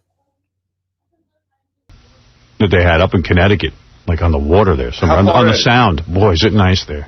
Yeah, what? I think you how far in was it? Like, how many? It's amazing how he's complimenting the sound, but when it's Jackie's house, it's a trash bag shanty. Right. It's the same sound. Jackie's party is this white trash dumpster fire shit fest, but Beth's family, it's gorgeous. It's unbelievable. It's the same sound. It's like the Hamptons versus like fucking Mastic Shirley's, the same ocean. It's the same ocean. Yeah, it's the same stinking sea kelp that's in Bayville, Build Jackie's jetty all the way to the Beth party, Beth's mom's party. Yes. Beth just got back from Woodstock. I know, she looks ridiculous. I know. God. She does. It would be this is the most you're going to get of Howard's property too. Like that, he's even this is going to her mom, and they're even afraid to show stuff here. We can't show the full willow tree. I can't have people knowing what it looks like. 3 hours in. It took me an hour and a half to get there. Yeah, I think you told me the town. It's a beautiful town. It was really nice. Yeah, the Sound is a lovely area. But it was so like I was like, gee, I hope I come off good. Right. You're on display. And you're being judged. I know I'm being judged. And like I knew everyone's name, and I rehearsed. Right, and you know what? The best. So it was still coming up. I knew everyone's name. I rehearsed, and the dad's still not coming up. This is so bizarre. This is so bizarre because the staff is instructed to not ask follow-up questions about the father. They have to have been. Right, but also like when a guy who's in a new relationship with a woman says like, "Oh, I'm really afraid of being judged," the person you think of judging him right away is the father, like the dad's judging you. You know, that's Right. immediately That's who the you most think thing you're most worried about. Absolutely. Especially like a football dad, like Totally, dad who went yeah. to school with Mike Ditka. You're terrified of those guys. You can do is coming off as not as much of a rat bastard as they thought you'd be. Yeah, I always win because people think, oh my God, some sick psychopath is Howard Stern's coming to the party. Yeah. Yeah. But we got up there and everything was going great. Grandmother seemed to like me, the aunts liked me, the mom liked me, and everything. Listen to the Right, hit parade. I know the the roster. laundry No list. dad. How does he not come up in this? Also, even by this point, how does he not know that like your wealth trumps any disgust that they may have over your radio persona? Of course. You know, Of course. like He's rich guy. Yeah, you've got to be kidding me. That's exactly right. Exactly right. The mom liked me and everything, and her brother, the mom liked me. Everything was going great. Grandmother seemed to like me, the aunts liked me, the mom liked me and everything, and Grandmother, aunts, brothers, mom, no dad. No dad. Mom's not his aunt's birthday, not his grandmother's birthday. Her mom's birthday. Right, where you think the most important person in her life would be there and be mentioned in the Paying reminiscence to the party, of it. as a matter of fact. Right, yeah, with Medicare money. He's bragging about Medicare paying for. This is the band. This is the Medicare band. Maybe Dr. Bob and Mike Ditka got some strippers or hookers. Who am I? Willie Galt over here. 5 root canals that never happened paid for this party. Yeah, Franco Harris had a teeth cleaning in 1998. He just makes up Pittsburgh Steeler names. This is Neil O'Donnell's bicuspid that paid for this party. Dr. Bob probably got caught by patients looking at their bill, knowing this is Tamara Francois, who knows the landscape. Patients looking at their bill and know the coding terms on that bill and called the insurance to complain, and then prompted an insurance inquiry. Wow. Tamfran, I gotta have you organize my life. I am not adulting properly, and I feel like you could be my guru in that respect. I don't believe that. You people are always so prompt and every keep your appointments. T crossed and I dotted. Yeah. The Cabs are working on signing Labelco James as Dr. Sara Jr. this summer. LOL, LOL. her brother has this dog Haley. She's one of those. She's one of those Bernese mountain dogs. Beautiful dog. That is. Oh my God. Barbara DeRush made a Bernese mountain dog joke because I was complaining about those commercials with these white people commercials where they have a perfect ski chalet in Colorado, and this Range Rover pulls up on December 15th with all these gifts, and and there's not a house in sight, and it's this 3-story ski chalet, and they're the only ones around, and a Burmese dog runs up, and that's And I was looking forward because there's a beach there, and I'll play with the dog and stuff. And I figured, hey, I'm in with the whole family now. Everyone seems to be liking me. I go out onto the beach, and the dog's running around and everything. All of a sudden, the dog looks at me and starts growling and barking. It was like Meet the Parents. It was like, It was like, you remember the cat when Ben Stiller? Well, and all of a sudden, I go, oh, no. You're not making it with the dog. Well, dogs love me. It's never happened in my life. You know how, like in a horror movie? There's no way he's fucking with that. That house arrest was probably a great sentence. I'm sure they know people in that area, and that's a slap on the wrist compared to what maybe you and I would get. That's a very meek sentence. Yeah. Because what you're doing is you're taking money away from people who need it the most. You're taking medical money away from the underprivileged or people who can't afford it, or older people, whatever. And he's stealing medical money. It's like the lowest form of bullshit. In the town where I grew up, when I was a senior in high school, my mom was the president of the Music Boosters at my high school. and she got a confession from the treasurer that he had been stealing money from the account for like 2 years. So she like called the cops stealing on from a him. charity. It's the lowest form of theft, and this is part of that's just like that. If it made worse or same. Jerome Bettis's root canal paid for the party, says Telly Savalas. The dogs likes Jews as much as Beth likes blacks. Tata Toothy. Sarah, we all knew. Yeah, I'm sure there was a lot of black people at that party. Tata Toothy.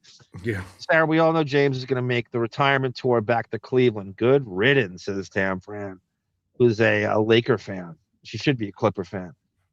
Was Bubby Brister a patient of Dr. Bob? I'm sure he was. When the vampire comes by. And it turns on you, like it senses the evil. And it senses the evil in you.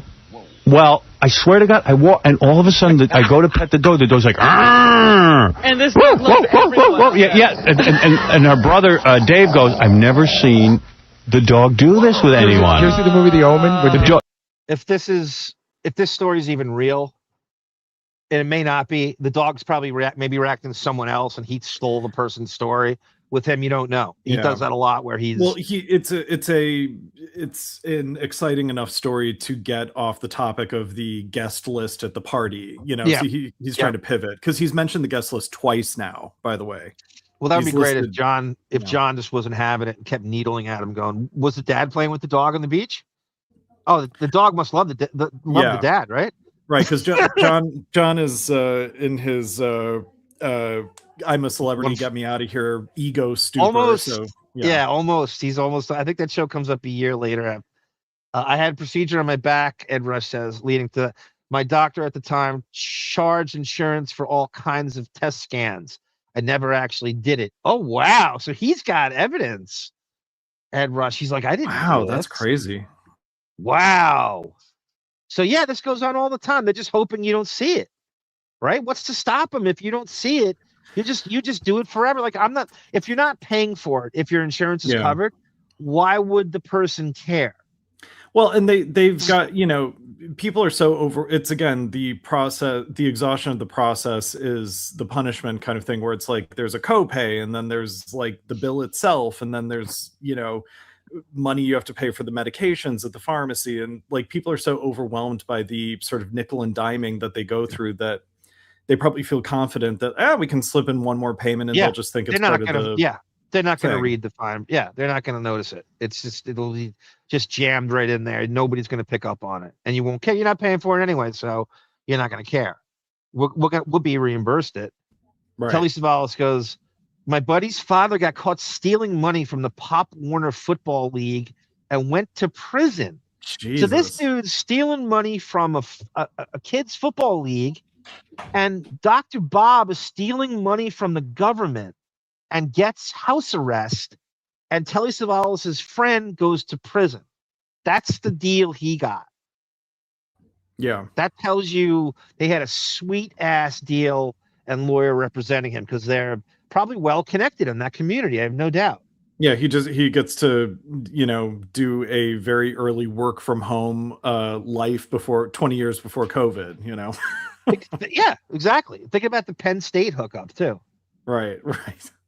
The jockocracy coming out of Penn State and that area. Stars like Shams at the NBA Insider. My Celtics are getting Giannis. I think I'll be honest, goes to Portland. Yeah, like Roman, like Damien. Even when Damien goes to the zoo, every animal goes crazy. Grrr, you're a Jew. Right, it was the dog trained to hate you. Right. So anyway, and I'm like freaking the F out, because I'm like, oh, damn, everything was going so well. Now I feel like the dog knows something about me. Right. The dog spotted that I'm a vampire. So I start, going, my dog loves me, and we go to the dog park every day. And trying to say, yeah, I know some dogs who like me. Oh, I was so friggin' bummed out. The dog's growling at me. 3 years, Davyd, too. Telly Savalas' friend. That's a pretty big-ass sentence. Stealing Pop Warner money versus government Medicare money. That's ridiculous. And the jockocracy wouldn't help him there because it's related to football. So it's like, nope. That's we're right. You away. That's right. And everyone, like, so then I go, they go, it's no big deal. The dog will calm down. Dog doesn't calm down. Never calms down. It literally, like, sometimes comes near me and goes, woo, woo, woo, and it goes running, like, and looks, and it's. And wasn't let out for good behavior. He served the full 3 years, says Telly Savalas. That's crazy. That's, there's some really imbalanced sentences out there. People murdering, like Matthew Broderick, right? Nothing. He killed 2 people. And there's people going to jail for 15 years for some kind of extortion thing. This guy probably started the juvie Pee-wee League, and that still didn't get him out on good behavior, Yeah, you think you could redeem yourself too, like going, all right, it's just a moment of weakness. My family is struggling, and I just skimmed off the till. I will do any kind of community service. I promise. Like, you think a judge might actually go, all right, here's house arrest and community service. And he was the president of the league. That's a crazy story, Telly. I wonder if you can look at. Thank you, Tamara Francois, for the 5 coffees while I have a chance. Let's see what we're going to play for Tam Fran here. If able, please donate via Cash App, upper left, Venmo, upper right, or the Buy Me a Coffee in the center. Address, middle, super chats, and super stickers and memberships are also available. You can also join on our Patre-ARM for 21 Arm Street, Beverly Hills 90210. Justice for Scott Scanlon, ARMfeld, Golden Shower Girls. Thank you so much. We love you all. Here is for Tamara. You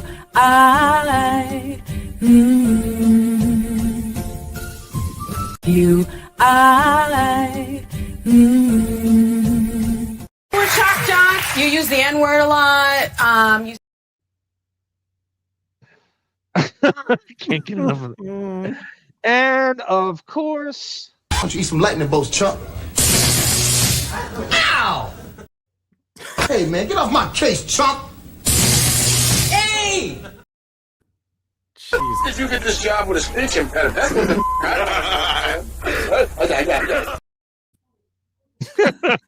do you have McDowell's just to round it out, the John Amos yeah, I certainly do.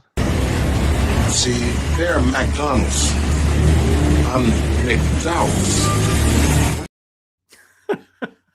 How great. We have 2 John Amos clips on here. I love it. He deserves it. Thank you, Tam Fran. Sara writes, Portland will be getting Jaylen Brown, Giannis to Boston, and picks to Milwaukee from Portland. What is this, a made-up trade she's making? I mean, this is insane. Look it up for you, Arm, an email. Oh, thank you, Telly. I would like to see that, honestly. Staring me in the eyes. This is hysterical. And I go, I know what it is. It's because I'm bending over a certain way, and I'm looking aggressive to the dog because I'm going to pet her. So I said, Beth, you do it. I bet the dog was staring at his fucking hairline and the netting underneath it. Yeah, I guarantee probably thought it was a friend sitting on his head. Dog comes over, licks her of this. Everybody comes over. I go over again, and the dog. Oh man! And I'm like, oh god damn! They think I'm Satan. That's right. Because the dog knows. The dog knows. The dog knows I'm evil. I'm sitting there going, the dog knows I'm evil. That's right. Something's wrong with him, Beth. The dog doesn't like him. Friggin' dog. A cute dog, too. But then when I sat down, the dog came over and got friendly. But whenever I stood up, the dog didn't like me. Maybe it was your height. But her brothers are 6'7". Oh. Oh, really? What were you wearing? What colors? I was wearing shorts. My beautiful shorts outfit. I wasn't wearing a Ratso outfit. Dog's like, you're too ugly for Beth. Beth is our beautiful. Oh, dear. Well, growing up, that was a good way to tell if a kid's parents were racist, if they had a dog. We grew up with a bunch of black kids. You take a black kid over to the house, and if the dog was like, the black kid, they were trained in a certain way. It's unbelievable. So Artie brings up parents, right? So there's a window to bring up Beth's parents. Nope. Skates out of it again. Yeah. There is something to do with black people and dogs. There's always been a kind of a racist component with that. That there's something with that. I get to tap into that a little more. that Howard's willing to play into for the sake of this bit, right? Of course. We know what you've been up to. Exactly. And the dog's name is like Haley, and it's like, here, Haley, come here, Haley, come here. Haley loves everybody. Oh man! And I just backed away.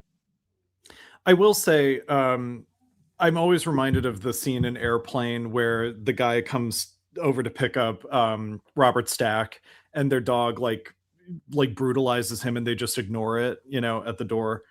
I've experienced there is something with some dog owners where it's like the dog is like getting very close to assaulting me, and they're just like, "Oh, Sparky, don't do that." They're like so not reprimanding of their dogs, so.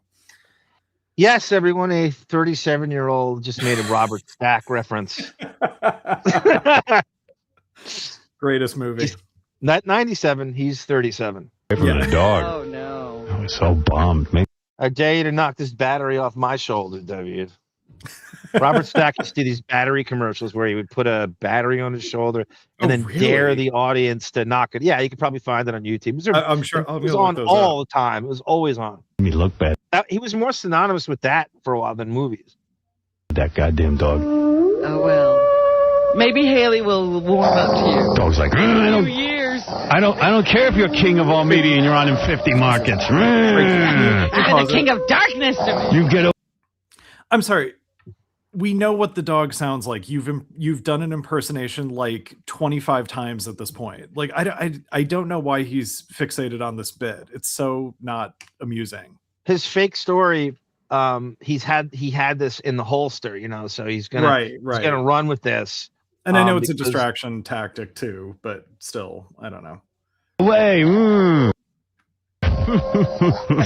They didn't know what to think. Maybe he is evil. He's in disguise. I've been obsessing on the goddamn dog since then. Everybody seemed to really like me but the dog.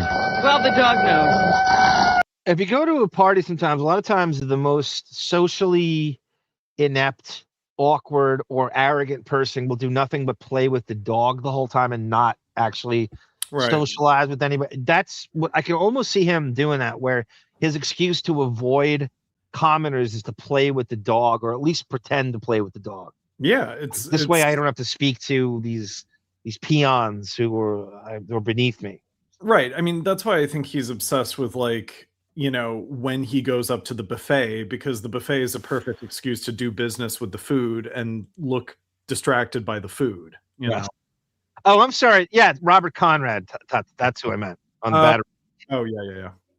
Howard, Haley really enjoyed the Dan the Farter segment the other day. And everyone was trying to tell me, don't feel bad, and and I was like, well, how can you not feel bad? The dog loves every person on this beach but me. Yeah, it's like we invited Dracula into the house and only the dog now. Home? I have no home. Haunted. This is a Jackie party. This is exactly, but Jackie's is shantytown trash. This is glorious and glamorous and beautiful. It's the same party on the other side of the sound. Right. Despised. Oh, dear. Dog's trying to tell everybody, get out. Get out. All right, so Beth's dad and all of that doesn't come up at the mom's 60th birthday party. Her husband, who most likely, or Medicare, paid for this party, is not there. So here's what happens in the same time period when Howard's confronted with questions about Beth's family. Here is Bobo at same couple of months time period here, same time frame. There was a really beautiful girl back then, Yeah. Scar was nice. Hey, Howard. Yeah. I got one question. During the past 2 years you've been dating Beth, how come you never met Beth's father? I'm supposed to be meeting him soon. He never comes to New York. What is that? Oh my God. So everyone, here's the article right here. A former oral surgeon from Fox Chapel was sentenced to federal court last week for 3 years of probation for health care fraud. Robert F. Ostrowski was... Okay, so he's 60 here. So that proves it is their 60th birthday party. Right. I was right. licensed oral surgeon who created a false claim for payment of extensive oral surgery for Jerome Bettis and Bubby Brister and Louis Lips, procedures in which, and Eric Green, he did not perform in order to receive $8,600 from Nationwide Mutual Insurance. That's it. Company. It's got to be more than that. That's chump change. Well, that's what they know. In Right, addition to the probation term, senior U.S. District Judge Gustav Diamond also sentenced Ostrowski to 6 months of home detention and ordered him to pay another $10,000 fine and perform 200 hours of community service. Huh. So this is right at this time, and that is a slap on the fucking wrist to what Kelly Savalas' friend got. But that's what they know. It's much more than that. Right. That's exactly. what you know how long he must have been doing that for? That's what they caught. You've never visited her family? No, I would go. She hasn't gone back. I told her I'd go with her. I mean, one more time. I'm supposed to... Beth, how come you never met Beth's father? I'm supposed to be meeting him soon. He never comes to New York. You've never visited her family? No, I would go. She hasn't gone back. I told her I'd go with her. I meet her mother all the time. Her mother's in town now. I saw her. I know you always mention that. Yeah. Who, Davyd? What elderly couple travels alone? I know. Like that. Of that generation. Yeah, no, they're not the weirdest thing to buy his bullshit that nobody's going, what? Why is the father not there? How did you not meet him yet? Right. I'll give you maybe one time, like an adult daughter says to her mother, like, hey, let's do a girls' weekend in New York. But for Howard to say, like, oh, I've met her mom all the time, as if it's just like standard 2 years practice together. they do. Right. And that it's standard practice for Judy to do separate vacations being from that generation. I don't believe it. Do you know any couple together that long that where the male has not met the father in 3 years? Well, no, and especially at that age. At that age, and with his wealth, it's like what? The resources he has to pull that off. Exactly right. It's so hard to get a flight to Pittsburgh. I can't afford it. This is a time, right, Ed Rush, where Bobo asks a great question, unknowingly. This isn't done to bust his balls. It's like King of All Blacks is the same way, where it's like. But he's coming up after this. Okay, yeah. The dog was confused and thought it was a dead cat on Howard's head, says Telly. I think of all the Penguins, all the Pittsburgh Penguins with missing teeth. Mario Lemieux paid for the party. Why can't Howard go to Pittsburgh? They don't have a Nobu in Pittsburgh. My friend Had's dad had to pay back $80,000. Jesus. Or something like that. Yeah. Jesus. Rooster Sideburn said he probably did meet. Yeah, it's possible he had met him. And the easiest thing to say is, I haven't met him yet, because he knows the situation. It's just easier to not have to expound and say I'd never met him, instead of saying I met him and he's on house arrest. Right. If you've met him already, well, where the hell is he? How come he's not at this and how come he's not at that? Welcome, Build a Lego. I know her brothers. I know everyone in the family. Except Dad. Except the dad.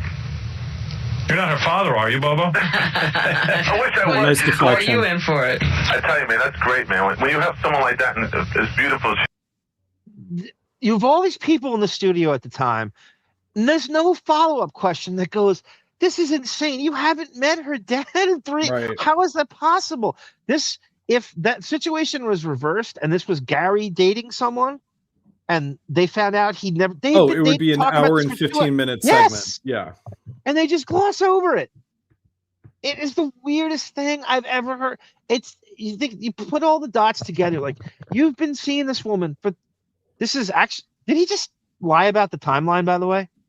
Well, I was about to ask... This is 02. This is 02. Okay. when you have someone like that and Hold on. You're not her mother all the time. He never comes. that's father. Question. Yeah. This car's nice. Hey, Howard. Yeah. I got one question. During the past 2 years, you've been dating Beth. This is 2002. And so this kind of contradicts it. It goes back to 2000s. They changed that timeline so much. We're brothers. I know everyone in the family. Except Dad. Except the dad. You're not her father, are you, Bobo? I wish I was. She's gorgeous. Are you in for it? I tell you, man, that's great, man. When you have someone like that, and as beautiful as she is, to go to school. What does that mean? Who gives a shit if your daughter's gorgeous? Who gives a shit? You're not taking credit for her. I wish I was. What does it do for you? I wish I was. It's a weird. It's such a stupid lathering. Yeah. It's the dumbest ass lathering I've ever heard. Well, they yank you out of there. That was nice. The best. Like, who would even care? Oh, really? It was very nice. I just think it's great. I mean, you've been with him for how long now? 2.5 years. It's still like a 6. Oh, 2.5 years now. So this puts them into 99 is lying about the timeline. They can't get it straight. Do we know what month this clip is from in 2002? Shit. Oh God, it's like I want to say it's the fall or the summer of 2002 or something like that. Okay, so yeah, back 2.5. I mean that's like maybe the beginning of 2000s, but it of course contradicts the timeline as everything. Exciting as the first time having sex. I mean, we were in bed on vacation, and we were saying, we wonder what everyone says about us behind our. Don't you ever wonder about that kind of stuff? Like, what do people make? A true malignant narcissist, just all they do is think about what are people saying about us. Remember Beth with Don Rickles when she goes, I wonder what he's saying about me. You. Nobody's talking about you, honey. No. Right. All right. So King of All Blacks, of course, not to be outdone, does a pretty similar thing here. Where is he? Right here. Yeah. Oh, man. I think he's just scared of me and Dana, who are the defending champions. There you go. King of All Blacks. Haven't heard from him in a while. Great to hear from King of All Blacks. Morning. I think Robin talked him out of not coming. See, I agree with King. I talked him out of not coming. I think she was like, when she came home, she was like, you don't want to go on that stupid thing, do that stupid. Yeah, if you do the math, if you count backwards, when he said 2.5 years to John, it actually usurps the Allison separation announcement was November or October of 99. It actually goes past that. So it's already he've already right, because when was the Mad Terror period? He would claim from that point on till about 01. This like 2000 is the perfect time to. Like the year 2000 is what is the easiest answer to that if it ever existed. They're Buckwalk clients, Angie Everhart and Robin. No, I understand. That does cross over then. Like, you know, if that clip we just listened to is, I mean, let's say it's even from July of 2002, 2.5 years ago from that point would be January of 2000. So if he's still in the if he's still in the Mad Terror at that time, how can he be in a exclusive relationship with Beth at the same time? Exactly, because she must have known. I mean, again, she's in the running. I mean, all these women were auditioning. Yeah, and the Buckwald. Anyway, like setting those two up, and then there'll be beards, and this he's the two of them. He and Buckwald. Scheming every nuance of his stupid brand. And that's part of it. They're basically like Beth was basically soft launched in 2000, but we're still going to try like Robin Givens and Angie Everhart too. We're gonna you know, put the feelers out and see how well they do to be, you know, Mrs. Stern. I got a soft launch you can feel, pal. I love a good soft launch and I love a good rank and file. Yeah, rank and file is good. Maybe you're right. Are you there? Hello? Yeah. What can I do for you? My phone is messed up. I want to ask you questions about Beth. I love when they ask you questions. Now listen. Oh boy. And I'm being very serious.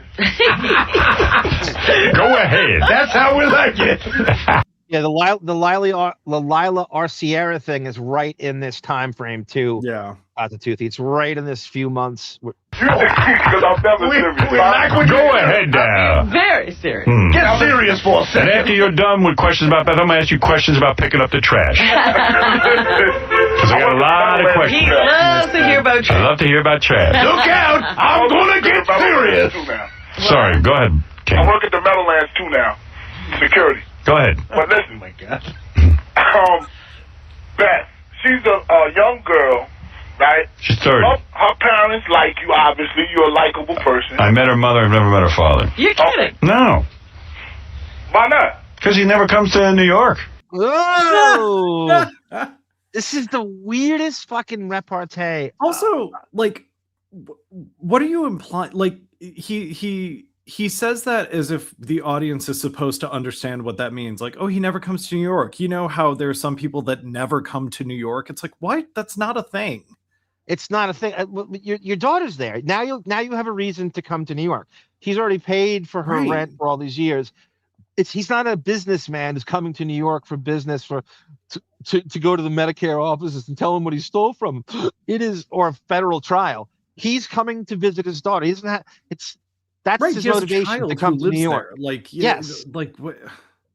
He's acting like he's a celebrity that has no motivation to come. He doesn't have any reason to come to New York. He knows exactly why. This is so fucking weird. Or that, like, he somehow has some gripe with New York that he, like... Yeah. He doesn't come to New York. Yeah, I mean... right, and he puts it on... he puts it on us, the audience, like, oh, we're the asshole for... Yeah, of course he doesn't come to New York. Of course. Right. He's not, by the way, he's not in Kansas. He's not in Arizona. He's not in Colorado. He's in Pennsylvania. He's a stone throws away. 30. And Howard's been leasing private jets by this time too. So this is like the private jet, the PJ period. Parents like you, obviously. You're a likable person. I met her mother. I've never met her father. You're kidding. No. Why not? Because he never comes to New York. What do you mean by nonsense, Pink Sheep? I think I know what she means. P. Dibbler. Well, he shoved her teeth back in her mouth at a basketball game. At center court. I'm gonna say no, Pink Sheep. I wouldn't. I don't think so. No. Yeah, I'm gonna say no. The brothers around, and it's not the type of family. Yeah, wouldn't shock me, but I'm gonna say no to that. I think he's just a miser typical with money. Jockocracy, yeah. Arrogant jockocracy, ex Penn State, star. And why not? Because he never comes to New York. Doesn't visit. You don't go where they are? No. No, not really. Apparently not. They're in Pittsburgh. That you can't go there. What we're thinking about. The guy who can lease a private jet, it would take him. What's a private jet, Davyd, to Pittsburgh and New York? He would an hour back and forth. How long is a flight? If Florida's 2 hours, what would that be? An hour? 1 hour and 30 minutes, maybe 1 hour 50 gate to gate. That's nothing. Yeah.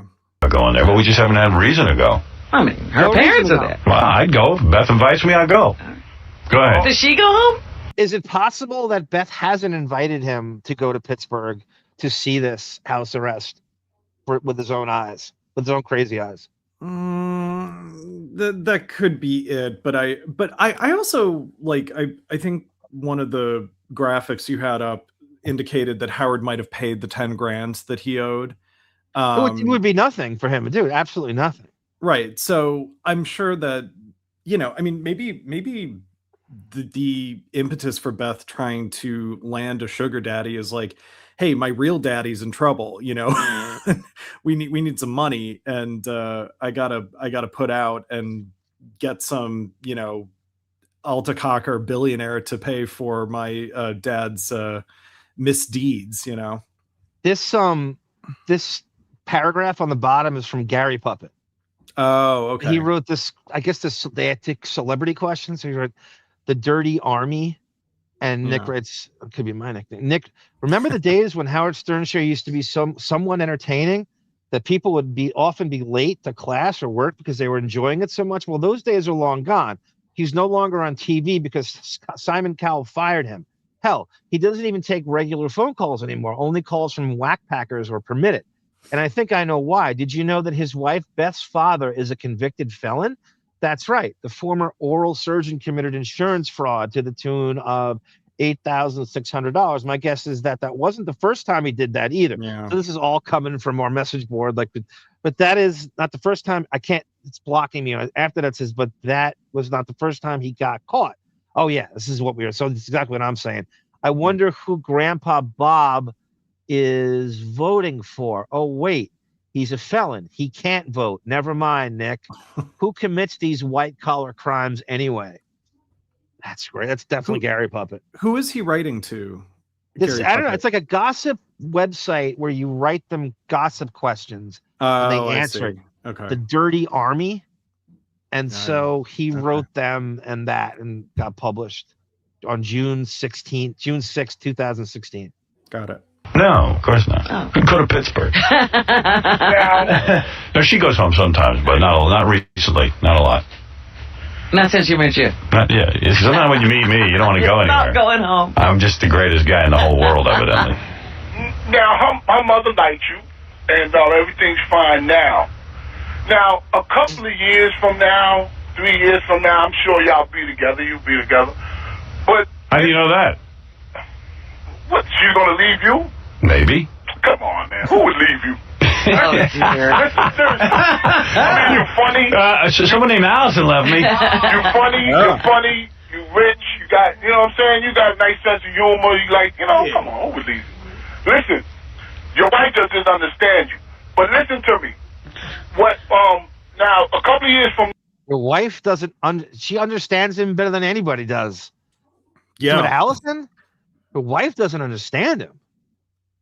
She's understands him all the way to understands him all the way to the bank. You know. He kissed his ass really in his own special way. Her mother's gonna go, well, I know Howard's a nice guy and everything, and I like him, but don't you want to have kids? That's already started. Huh? That's already started. Oh, see? But But Beth doesn't want kids. What? See? I told you. Oh, you're such a nut. I told you gonna have to. I'm telling you right now. I'm not having any more kids. You have to have one more with her. That's it. No. And then it cuts off. What cuts off? What, my life is ruined and the kid's life is ruined? Kid has a father that doesn't want it? Your life is not going to be ruined by having a baby with Beth. It's going to Turbo. I don't want any more kids, yeah. King of All Blacks told me that he thinks that you're ruining Beth's life. How am I ruining her life? That you did. Somebody's going to, their people's going to think, her people's going to think that you're ruining her life after a while. I think they think that already. I'm sure they think that. They think. This is a great phone call, despite kissing his ass before. And that's how he stays on the line. I mean, I do respect. I am sometimes disappointed by King of All Blacks because it's like it's all ass lathering with no slap on the ass after. Yes, but this is a good call. What's interesting is that he ruined her life not by not reproducing with her, but by drawing her into his Howard Hughes existence. Yeah. When he's probably going to outlive her. You know? I know. I had that epiphany a few years ago. I'm like, I think he's going to outlive her.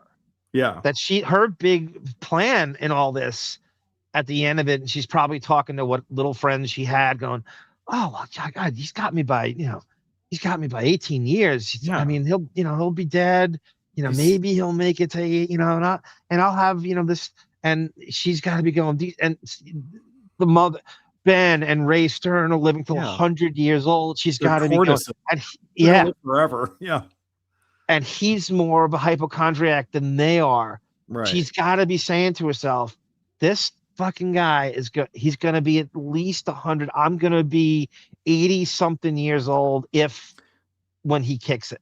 And I'll have this. I'll never get to enjoy this with any kind of youth. Are you saying that the woman who doesn't drink water and only eats Lucky Charms is going to die at an early age? Is that what you're saying? But she has to be screaming to whoever's whoever confidant she has going, these Sterns lived to 150 years old. I'm never gonna have this to myself. That's not what she signed up for. Right. my goodness. Everybody in America thinks that they have to be married in order to be happy. No, that's the ultimate outcome of any relationship. That, in other words... I don't think about how stupid this is. Howard travels to L.A. for Justin Theroux's wedding, and he won't go to Pittsburgh to see Beth's dad. Right, exactly. At this point. I know. That's how much bullshit all this is. And they're just buying it. The follow-up question should be about Beth's dad, not kids, but even though that is a valid thing, that, yeah, all that is definitely, the Dirty website went inactive after the defamation lawsuit case with Jones versus Dirty World Entertainment Recording, says Albie Wong. Thank you, Albie Wong. So it doesn't exist anymore. I didn't think it did. That's the Gary Puppet thing we just read. Okay.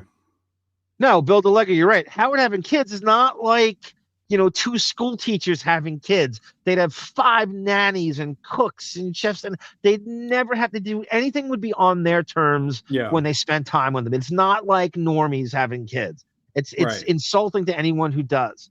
Rupert Pumpkin posts from Mark's Friggin. Howard said that he didn't go to the party because he had to go up to Connecticut. We just did that. Rupert, I think he's indicating the date. Oh, okay. Thank you. Thank you. We were June asking about the 24th. date. June 24th, 2002. That if you don't get marriage, it doesn't equal happiness. You're right. A lot of times it equals disaster. King, are you married? No, I'm not. So what are you carrying on about? What Howard says about marriage is, I'm telling you, it's on the money. Because, I wouldn't know, but I can't go by my parents because they seem happily married. They've been married for all King of All Blacks does is rant and rave about how females have it good and marriage sucks and my wife and I call the shots in my family, but he's still married. After all that, and all he does is whine and bitch about it, but he's stayed with his wife the whole time. And apparently physically abused her.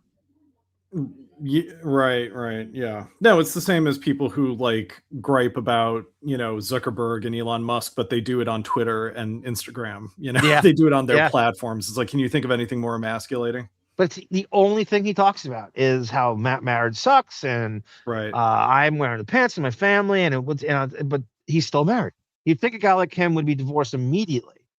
The court argued that because the site's owner selected which submissions to publish and added its own disparaging comments, he could not claim immunity under Section 230. The federal jury awarded the plaintiff $338,000. Wow, jeez. King of All Blacks reminds me of a guy that, within the confines of marriage, rallies against it, and women have it good and men don't have it good. But he doesn't cop to the other side of you want a mommy, probably. Is what it is. And that's the part that you're not admitting to. That's why you stay in the marriage, is because you need a mommy to take care of you.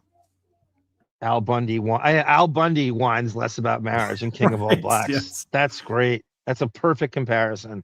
Tatatoothy. Thank you, Albie Wong, for that. I wouldn't have thought to follow up on that. Yeah, I certainly haven't seen anything on that. Yes, rip Gary Puppet tendrils. Yes, absolutely.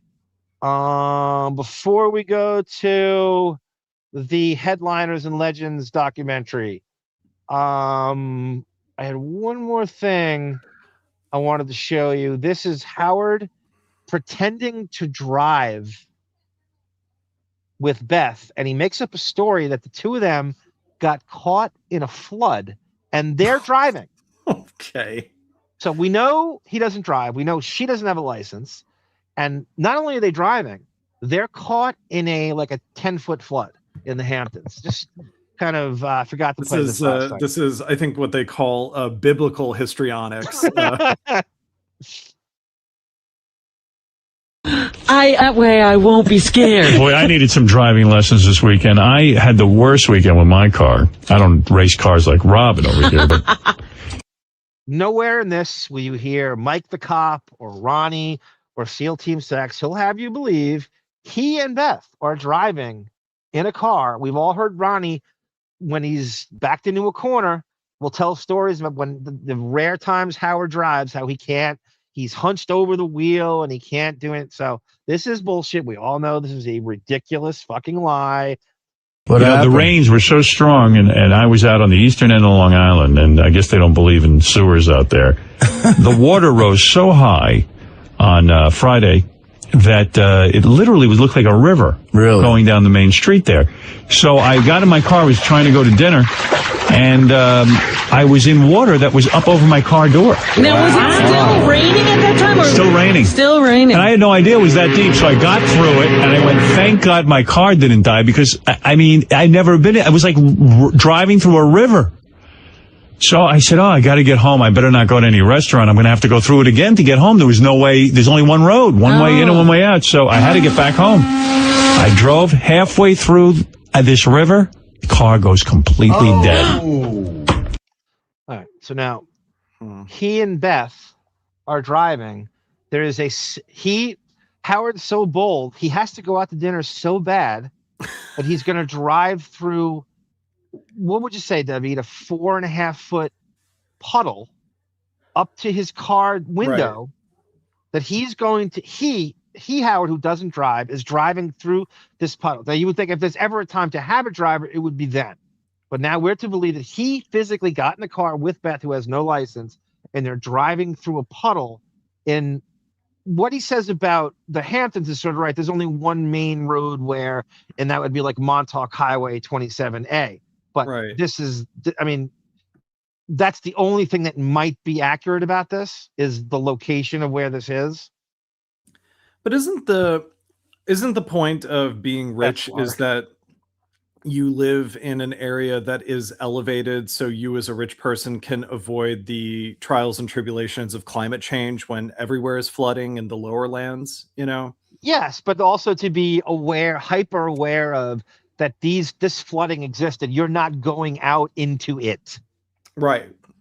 That's true. I mean, the slightest provocation of bad weather, I assume he would stay home, you know. And this is when technology tells you everything about every traffic thing, every flood. He needs to go to this so bad, the agoraphobe, that he's getting out and he's driving. Nowhere does he mention a driver in this horrible fake fucking story. Yeah. This is one of the worst lies I think I've ever heard him tell. And there I am, and the water's rising, and I'm in this car, and it's dead. And what happened? I died. I'm not really here right now. I'm still in the car. He got swept away by a tsunami. I slept in the car for 2 days till the water went down. Well, your car, was that the A8 you still have? Yeah, the Audi. That's a huge car. And it's a load of the... Oh, so now this is the Audi that he bought. There's one time. So now Artie's making him expand on the lie. So now, yeah, that's right. It's the Audi that I got. Yeah, that's what I'm driving now. Yeah. Howard only uses follow-up questions as a way to plot the next part of the lie. It's like, he's basically yes-anding with the follow-up questions. And something tells me how Artie knows it's a lie, and he's trying to help him here with the car. Or Artie's just going, this is ridiculous. I can't picture him driving. Am I thinking that what car is he driving? And maybe Artie's just like, I don't buy it. What I don't know. Maybe let me just throw a car reference at him and see if it's that same Audi that he claimed that he was buying. Is that the A8 you still have? Yeah, the Audi. That's a huge car. And it's a low to the ground, you know, so it didn't make it through the water. So, no, what happened was I called a buddy of mine. He came over with 2 friends. They have a truck and a tow rope. They pulled me out of there. And was it just you and Beth in the car? It was just me and Beth in the car. We got home and then called my friend Wayne Siegel over at Legend Porsche Audi Saab, where I bought my car. And so is this a plug-ola? Is this this weird radio play that leads up to a commercial like it's 1942? You know, is this a product placement for Wayne Siegel? For serious? But is Wayne the guy with the rope and the yeah? Why would what is he, the manager of that? He's gonna come with a towing service? The guy at the Audi at the Mercedes never heard. deal? Yeah, like car dealerships don't have towing services. Those are 2 separate business ideas, you know. And so it's like contacting the weatherman, right? The television weatherman for a basic report. I remember this lie. He's driving an Audi 8. Yeah, this is so bad that Bill the Lego remembers this. Can't they fly into the helicopter and save the skeletons? Howard discovering the downsides of beachfront property. This is the first time he's experienced anything regarding flood. This is I'm trying to how his feeble fucking serial lying mind works. It is possible this actually happened to a friend of his and he stole the story. So he's taking some friend of his, maybe SEAL Team Sex, maybe it's one of his drivers. This actually so he's taking Mike the cop story and he's taking it for himself. That he had to be read. That's because I'm thinking, that's like, what I'm going with. What friends of Howard like have the capability to like deal with, you know, vehicular issues during flooding? Like, what is he going to call Ralph or John Stamos? He's the last guy that's going out in a flood in a car when he never drives by himself, and now he's going to drive by himself in the most treacherous of circumstances. Yeah, no, I don't. It's the one time he's going to do it. Kelly Savalas says, LeBron on the freeway. There's more photos of Bigfoot than Howard driving. I know. That's he watched The Bachelor instead of Al Roker, apparently, says that. Howard drives from the roof like Mr. Bean.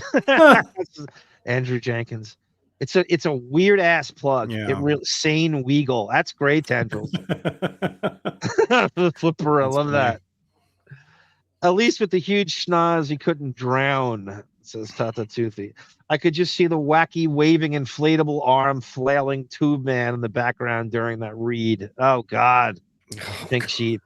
Telly, it's not like Beth takes a lot of selfies. That would be something you take a selfie, right? Put it what on year Instagram. is this? Is this? I mean, I forget Artie's the there. year. I forget. It's like serious. It's like before 09, 07, 08, something like it's like 07 or 08. That's a good point. I mean, like, you could take pictures at that point, and Beth would totally document the her desperate hour if she could, so she could get sympathy points on it in later. a second. The only time we've ever seen Howard in a car is the Jerry Seinfeld comedian in the car. I know. I've never seen him in a car other than that. I was looking for shots of him, and it is impossible to find shots of him that's not. Yeah, and maybe like the I wonder if there's like moments on the Channel 9 show like remotes where like that Halloween thing we watched where they went trick-or-treating in that neighborhood in Queens. Yeah. Stuff like that. But he wasn't driving, No, never. There's no, it's so difficult. He's had a driver since the fucking 80s. Yeah. Even when Bethany Frankel told that story about they bought her house from the horse trainer, her father, and he said he's sitting on the corner, afraid to come near him. They had a fucking driver at that time. All the way back to that. If they really think about it, Howard's like a modern day Mark Twain, says Pink Sheep. Tamara Francois said Howard has courage. And he goes, he says Beth in the flood. He goes, go, Beth, go. I'll handle it. I'll try reasoning with the water. You're right. Albie Wong says, absolutely right. How many Hamptons people have tow ropes and straps in their personal vehicles? Right. Nobody does. Exactly. They did this for the golf swing, says Telly. Real men in pickup trucks have these things, the Sky Spectre. Thank you, Dr. Sara, donating to your own cause incestuously. That's the Sean John outfit with the baby oil stains of the drop seat and the Sebastian wet look stains, Sarah. If able, please donate via Cash App, upper left, Venmo, upper right, buy me a coffee fund, Arm Center. Here's something for Sarah for the dono. Where is her favorite? Where is her favorite OB? Oh, there he is.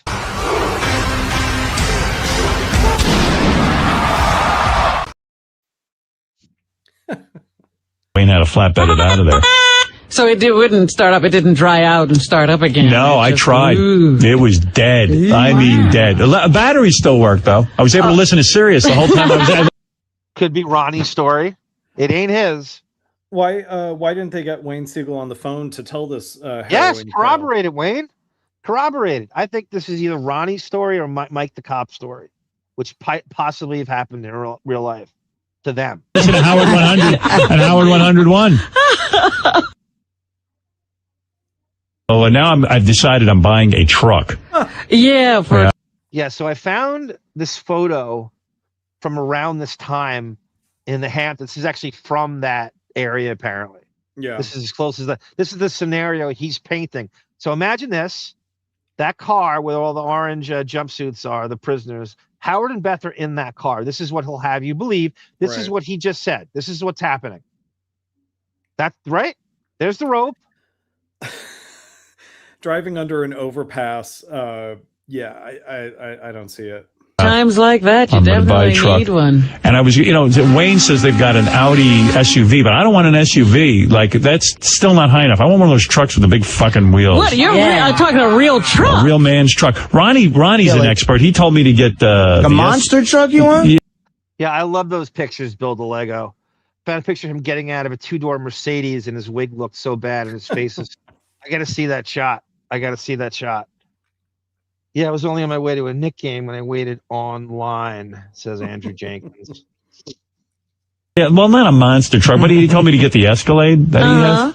They're nice. Yeah, they're I don't even know what that is, but it's a Cadillac. Didn't he get rid of him?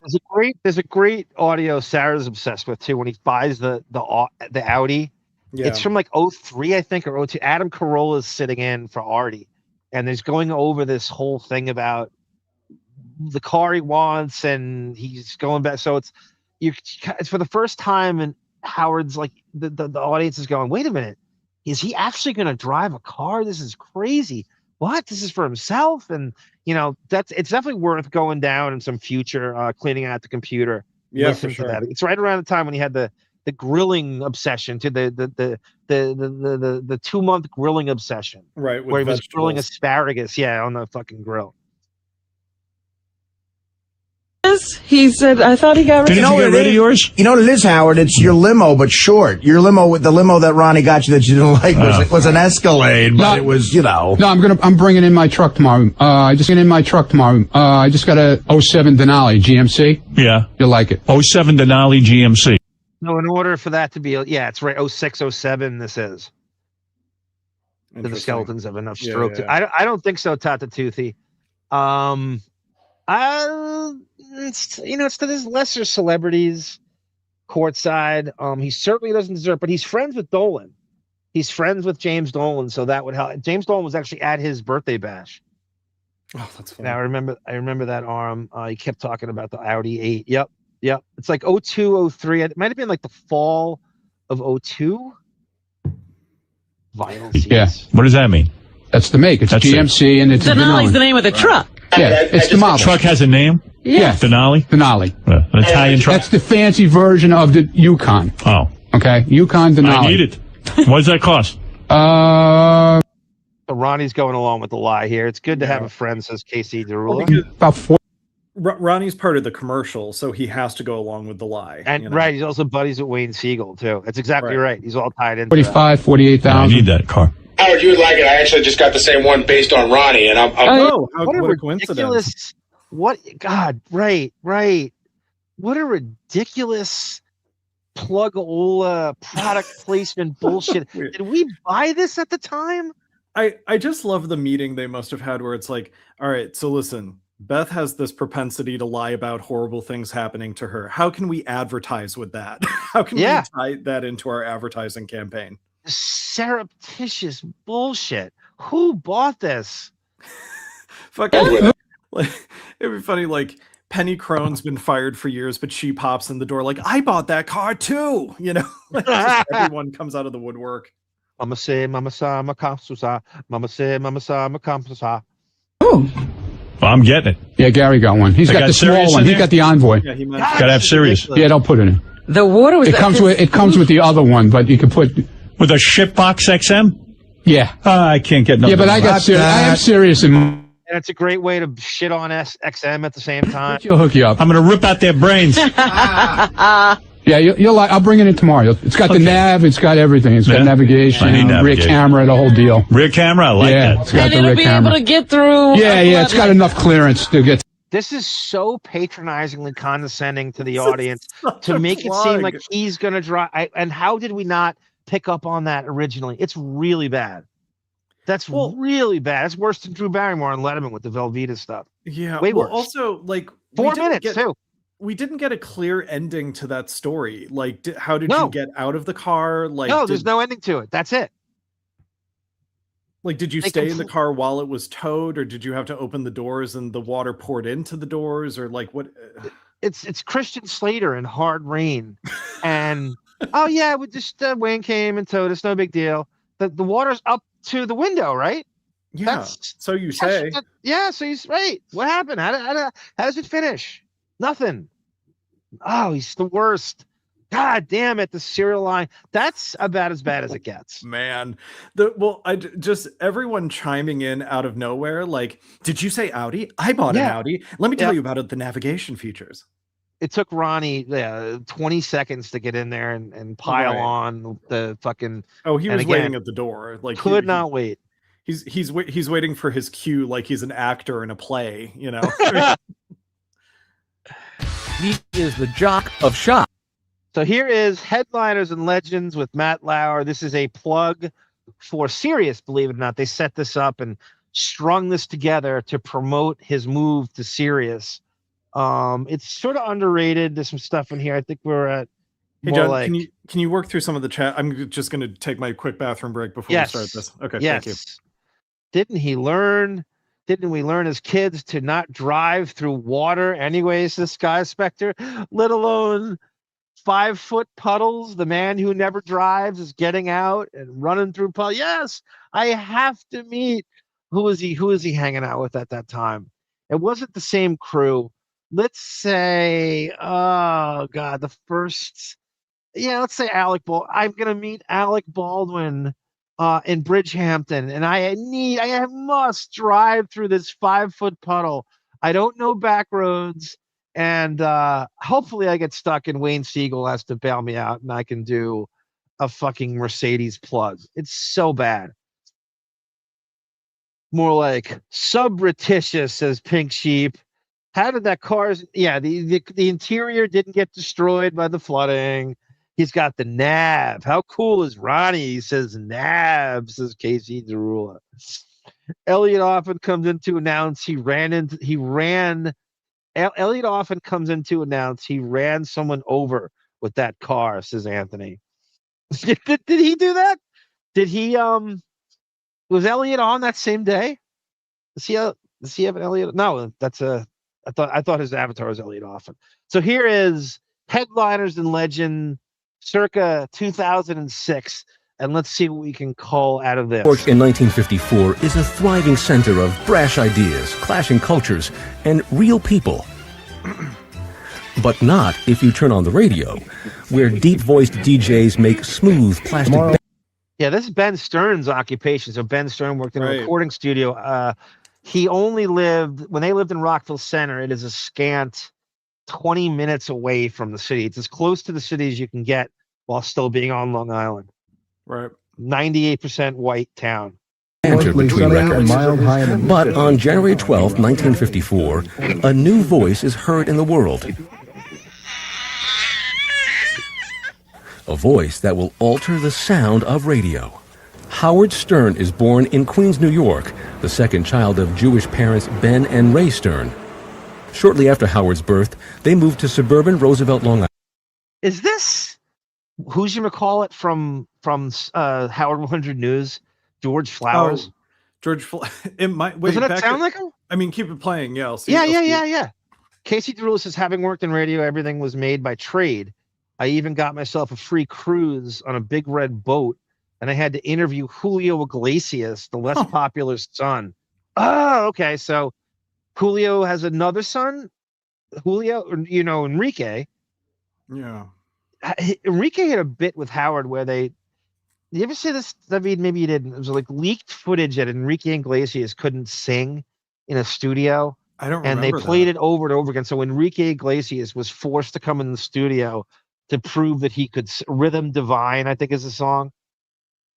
You ever hear Marianne from Brooklyn goes, "All I need is Howard." Yeah. That's where she got that from. Oh, okay. So he came in to try to prove that he could sing It's like 2002 or something. So it's like a Milli Vanilli kind of. Yeah, incident? they were accusing him of a Milli Vanilli deal. Right. Island. 31-year-old Ben's salary as a radio engineer enables him to buy a $20,000 house with attached garage. Howard's. Wow. So at 31, if you do the math, Ben Stern at 31, this is like, Jesus, Debbie, what year are we talking? 1954-ish when Howard was born? $20,000 house. Yeah, Ben Stern was born in 1921, so he was 1951. $20,000 in 1951 compared to today is equivalent to about $256,169 today, representing an average inflation rate of 3.46% per year. Okay. And that's at 31, he's buying a house. That's how easy. Vivacious young mother, Ray, gives Howard and his older sister, Ellen, unconditional love. This is like out of Howard's hands. You don't hear from his daughter, his sister. Right. So I think MSNBC went out on their own with this, and he doesn't have a hell of a lot to do with this. Well, he would not show Ellen in any biography. Yeah, because it's not a Viacom project, so they don't have any allegiance to Howard. Yep. If anything, they hate him, Back when houses were much, much cheaper. Yeah, Casey Derulo remembers that with Enrique Iglesias. That's actually a good thing for us to cover at some point. I'd love to hear that. It never comes up anymore. It's like one of those lost little sagas. I was very concerned every step of the way I was there. That's all I can say. If it's over. That's not current. That's from like 93. I was going to say, she's Johnny Depp's age here. Yeah. Johnny Depp's current age is what Ray Stern is in this shot. By the way. That shirt is probably something Johnny Depp would wear as a scarf, by the way, that material. I heard Ben Stern got his tip wet with one of those chorus singers from the cartoon. Yeah, he was an engineer for like a lot of big time cartoons that were syndicated then. It's a great job. Made a great life. I kept using the excuse it was too early in the AM for him to sing. Yeah, that's right. That's right. Which I do buy. Yeah. Davyd, do you want to perform at 6:30 in the morning? Well, I'm not singing. I mean, like even playing an instrument. Even playing an instrument, I'm going to be a little groggy. Perhaps I'm not going to be at my. But I mean, we've done enough morning shows at this point that you hear my voice 2 octaves lower than. I know it's different energy. At noon is much different than 9:30, 9 o'clock in the morning to do this. Yeah. Dewiest voice ever, says James St. James. Hey, Chubby Pickle, good to see you, everyone. He's in fucking Nebraska. That's how you know. Nebraska is one of those states nobody talks about. It's like the state. If you named all 50 states, it would be like 49th or 50th that you would remember to name. It would be like you're like, what am I forgetting? What am I? Wait, wait. I got Alaska. I got. What's the one next to Oklahoma and that Nebraska? That flat as fuck place that I've never been to. You might also forget like Delaware or one of the New England states, like a Rhode Island or something, or Vermont. Yep. Bearing, then I'm willing to examine it. She raised me like a veal, and by that I mean I was locked. So far, MSNBC is culling together old clips to put this. This isn't new stuff. So but it's all their property. Like it's all their property. It's Dateline. Yeah. He's blaming his mom for him not doing so. This blame the parents is all going to come through here. She raised me like a veal, and by that I mean I was locked in a box with little. Yeah, this documentary was made after his divorce, but these clips, he was married during these clips. They're repurposing. Light. She was always, what are you playing sports for? You're gonna hurt yourself. Look at this. Howard shows. Look at that. What is that from? This is just like stock footage from. Did you ever see that? Him playing basketball as a teenager? I mean, is that? She raised me like a veal. That's him. Look at this. Veal, and by that I mean I was locked in a box with little light. She was always, what are you playing? Now I don't know. What do you? I think is that him on the left, like with the. Well, if anything, would be him on the right. Our right. But he didn't.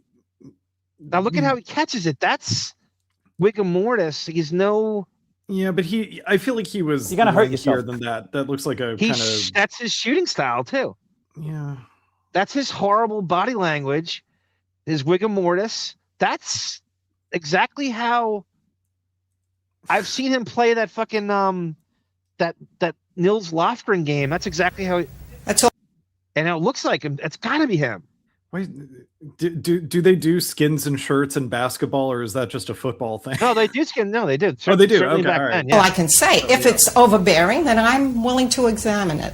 She raised me like a veal. And by that I mean I was locked in a box with little light. She was always, what are you playing sports for? You're going to hurt yourself. Howard shows no aptitude for sports, but his confidence is to... Well, that short as shit looked like it. The body language, just everything. He can't catch, he can't throw, he can't shoot. So and he can't bend, and the lack of coordination or any kind of flexibility.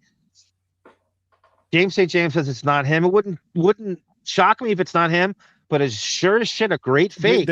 Everything about that. Right. Yeah. Yeah. They somehow matched something that looks like high the school 70s. player. Right. Yep. Yeah. take an even harder blow. Howard's father constantly berates his awkward and withdrawn son for being stupid. He had a knack of doing things that I would yell at him. Howard's radio engineer dad recorded. Check it out. President. Wow. Aura recording. Now, this is stuff that never comes up, that he would have you believe that he's just some chump. This is Howard's. Look at this. West 52nd Street, Studio 54 is on 54th Street, obviously.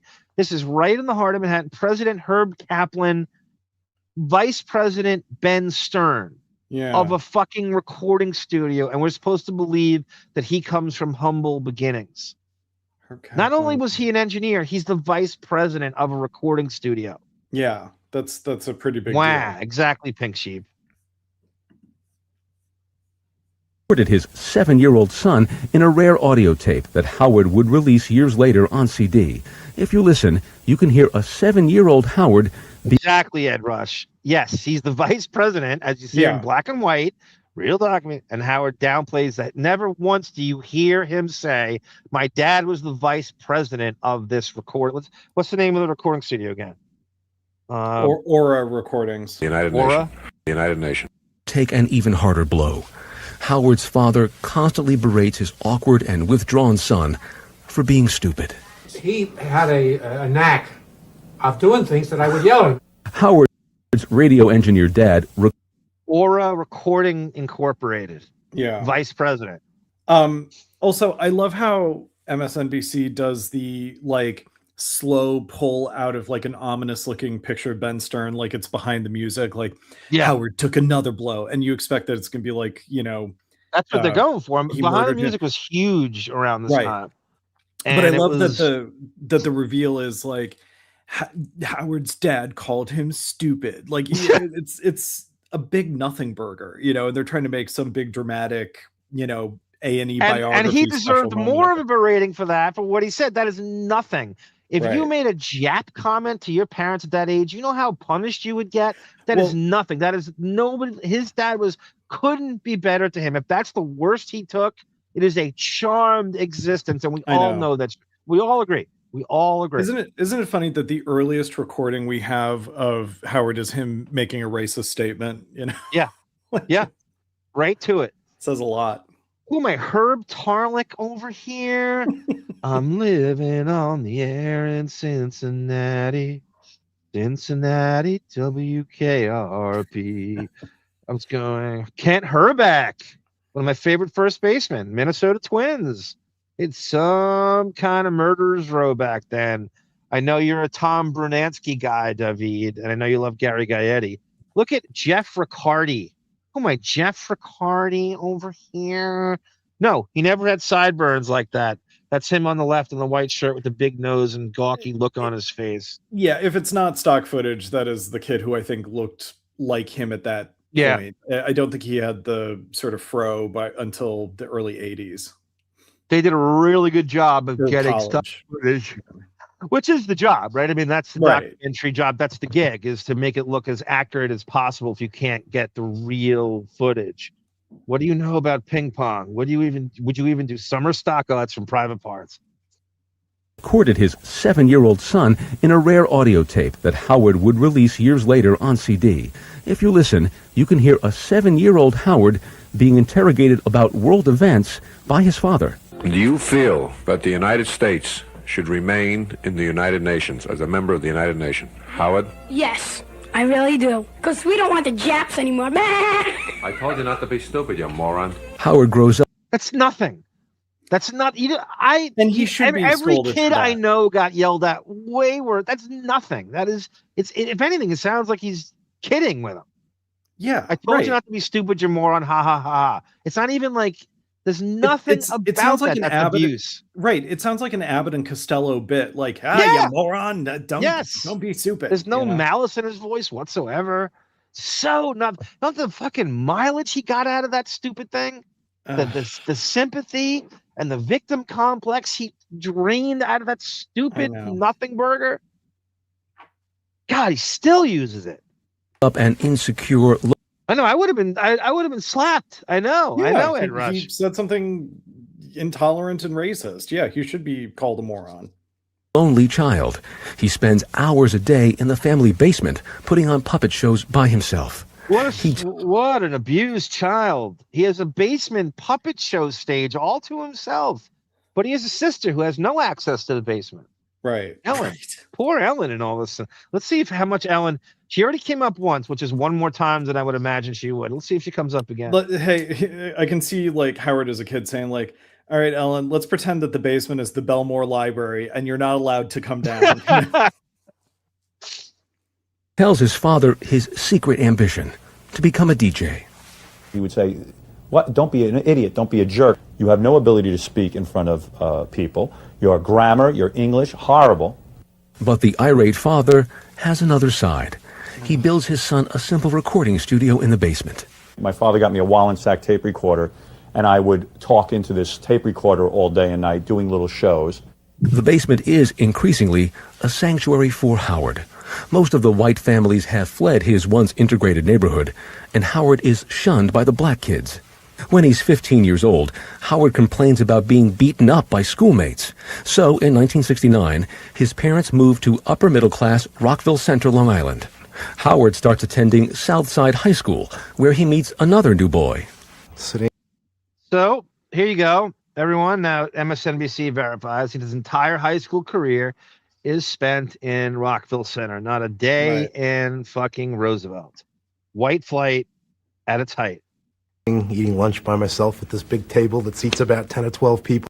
Marty Gertrier, we've never heard brought up at all on his show. It's just Dr. Lou. There's no other. So this guy's interviewed probably. Yeah.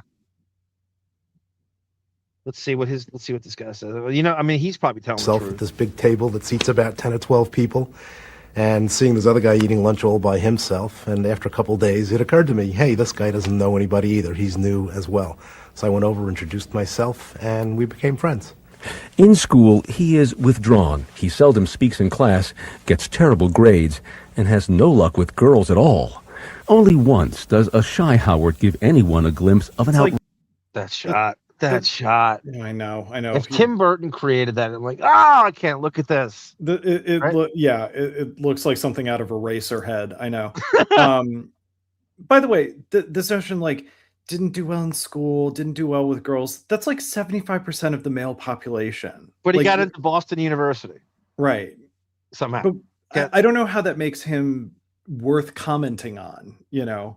No, it's just very typical. Very little difference between any of us. Marty G is the Paola Zampoli of Howard's past, as Andrew Jenkins. Privileged prick Ben was loaded those home videos. Ben, if you had a home camera, I'm Generation X. I'm 20 years younger than Howard. If you had a camera then, that was crazy privilege. Right. If you had a home camera. That was insane. Yeah. It was and like a really elaborate tape recorder. That thing is the size of like, you know, a Victrola. He's the vice president of a fucking recording studio. What do you expect? Yeah. Of course he's gonna get that. Right, Casey Drula? Abandoned. What an abused child. His father builds him a radio studio in the basement. I wish. I guarantee you, Ben probably told Howard, like, you know, listen, I know you really want to be, you claim you want to be a broadcaster, you want to be doing these shows. Like, I would encourage you to look into like voice training. Like Howard always alludes to doing the Arthur Lesack vocal warm-up stuff, you know. That's all stuff that I'm sure came from Ben's advisement. Like, he's supporting his son. He's not criticizing him. He's trying to give Howard, him... Because Right. he's a spoiled brat, and he's basically an Olin Sharp. It's like Ellen doesn't even exist. He has such an entitlement that he shouldn't have any ability. And they should just elevate him to 7-figure status, no auditions, sight unseen. Please take it. You shouldn't have to earn anything, work for it, have any ability. Just give him the gig. It's the equivalent of like when I started playing the cello in 5th grade, you know, my parents said like, hey, in addition to playing in the school orchestra, why don't we get you private lessons? I didn't interpret that as like, are you saying that I wasn't brilliant right away? You know, like that's a ridiculous way to interpret your parents, you know, and their supportiveness. And he runs with that narrative. Runs with it. Original Missing in Action says, I have a permanent indentation in the back of my head from my mother's wooden spoon. Yeah, guineas love hitting their kids with wooden spoons. And I have loved to have just been called a moron instead of that. I know. He has no physical abuse. There's zero. Yeah. But Italians' moms always love to hit first, then yell. I know what he's triggering me to do. I know this motherfucker is triggering Is that all you Italians know how to do? Scream and hit? Good setup, MIA. Love that. Outrageous side around the time this photo was taken. We were in somebody's basement, and one guy was playing the drums, another guy was playing the organ, and Howard grabbed the microphone and started doing this bit, I am Stern, master of the universe. And if I had to think of anything else that he did that was funny in I think that's all Ben Stern did, Build a Lego, is call every... Absolutely. He has all these connections from that. You know he did. How do you think he got into Boston University? Right. the whole high school years, I couldn't come up with another thing.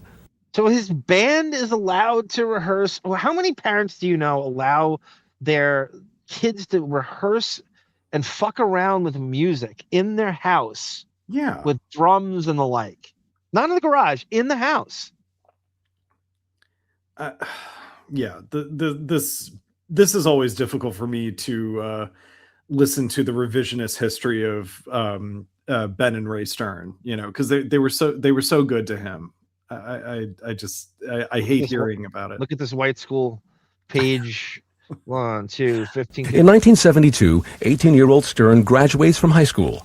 Despite indifferent grades, he manages to squeak into Boston University. Weekend. But it is not until his sophomore year that he can work up the nerve to walk into the school radio station, WTBU. I started a show with 3 other guys. We wrote skits and, you know, we did wild phone calls and all kinds of things. They're in the middle of a skit called Godzilla Goes to Harlem, in which the Harlem street kids are scarier than the monster, when the station manager calls in and fires them right on the air for putting on a racist skit. But if... So the racism, right out of the gate, the first thing he thinks of doing is, let's do a racist skit. This is like very Sal Governale.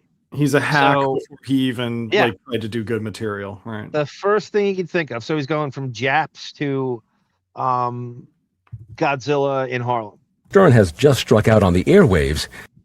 How about Godzilla in Roslyn? With the Jews? Let's do that. Let's do that one. He is finally about to get a break in his personal life. On his way to a party, Howard meets a beautiful girl. Her name is Allison Burns, a 20-year-old social work major from a well-to-do Massachusetts family. It's so weird listening to Allison speak. You'd think, she's from Long Island. She's definitely from. No, she's from New England. She has clearly a Long Island accent. Yeah, she does far more than it is. Southeast cock the cock accent. Yeah. Howard is smitten and calls Allison to ask her to be in a student film he is making. He called, basically out of the blue, I thought, to ask me to be in a movie that he was making because I was his director.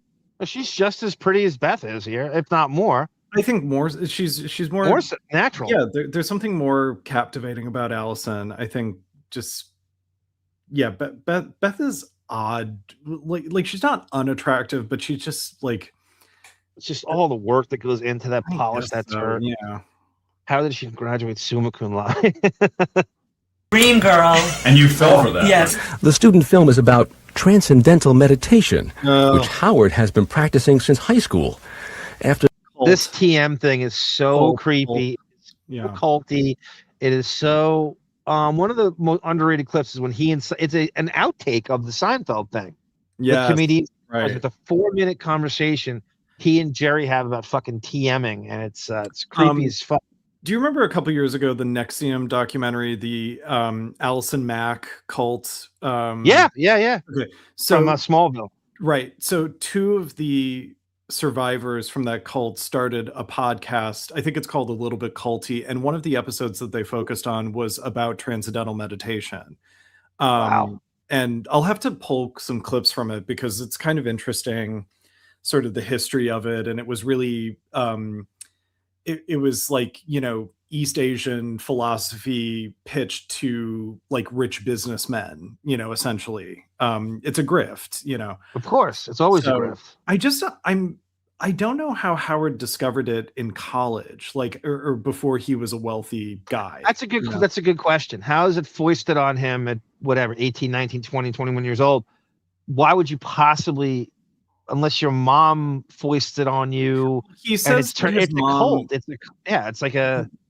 I think he said that his mom did practice TM, but I thought that was after he I have to review the time. Beyond that there's got to be something in it for him to be that all in on it.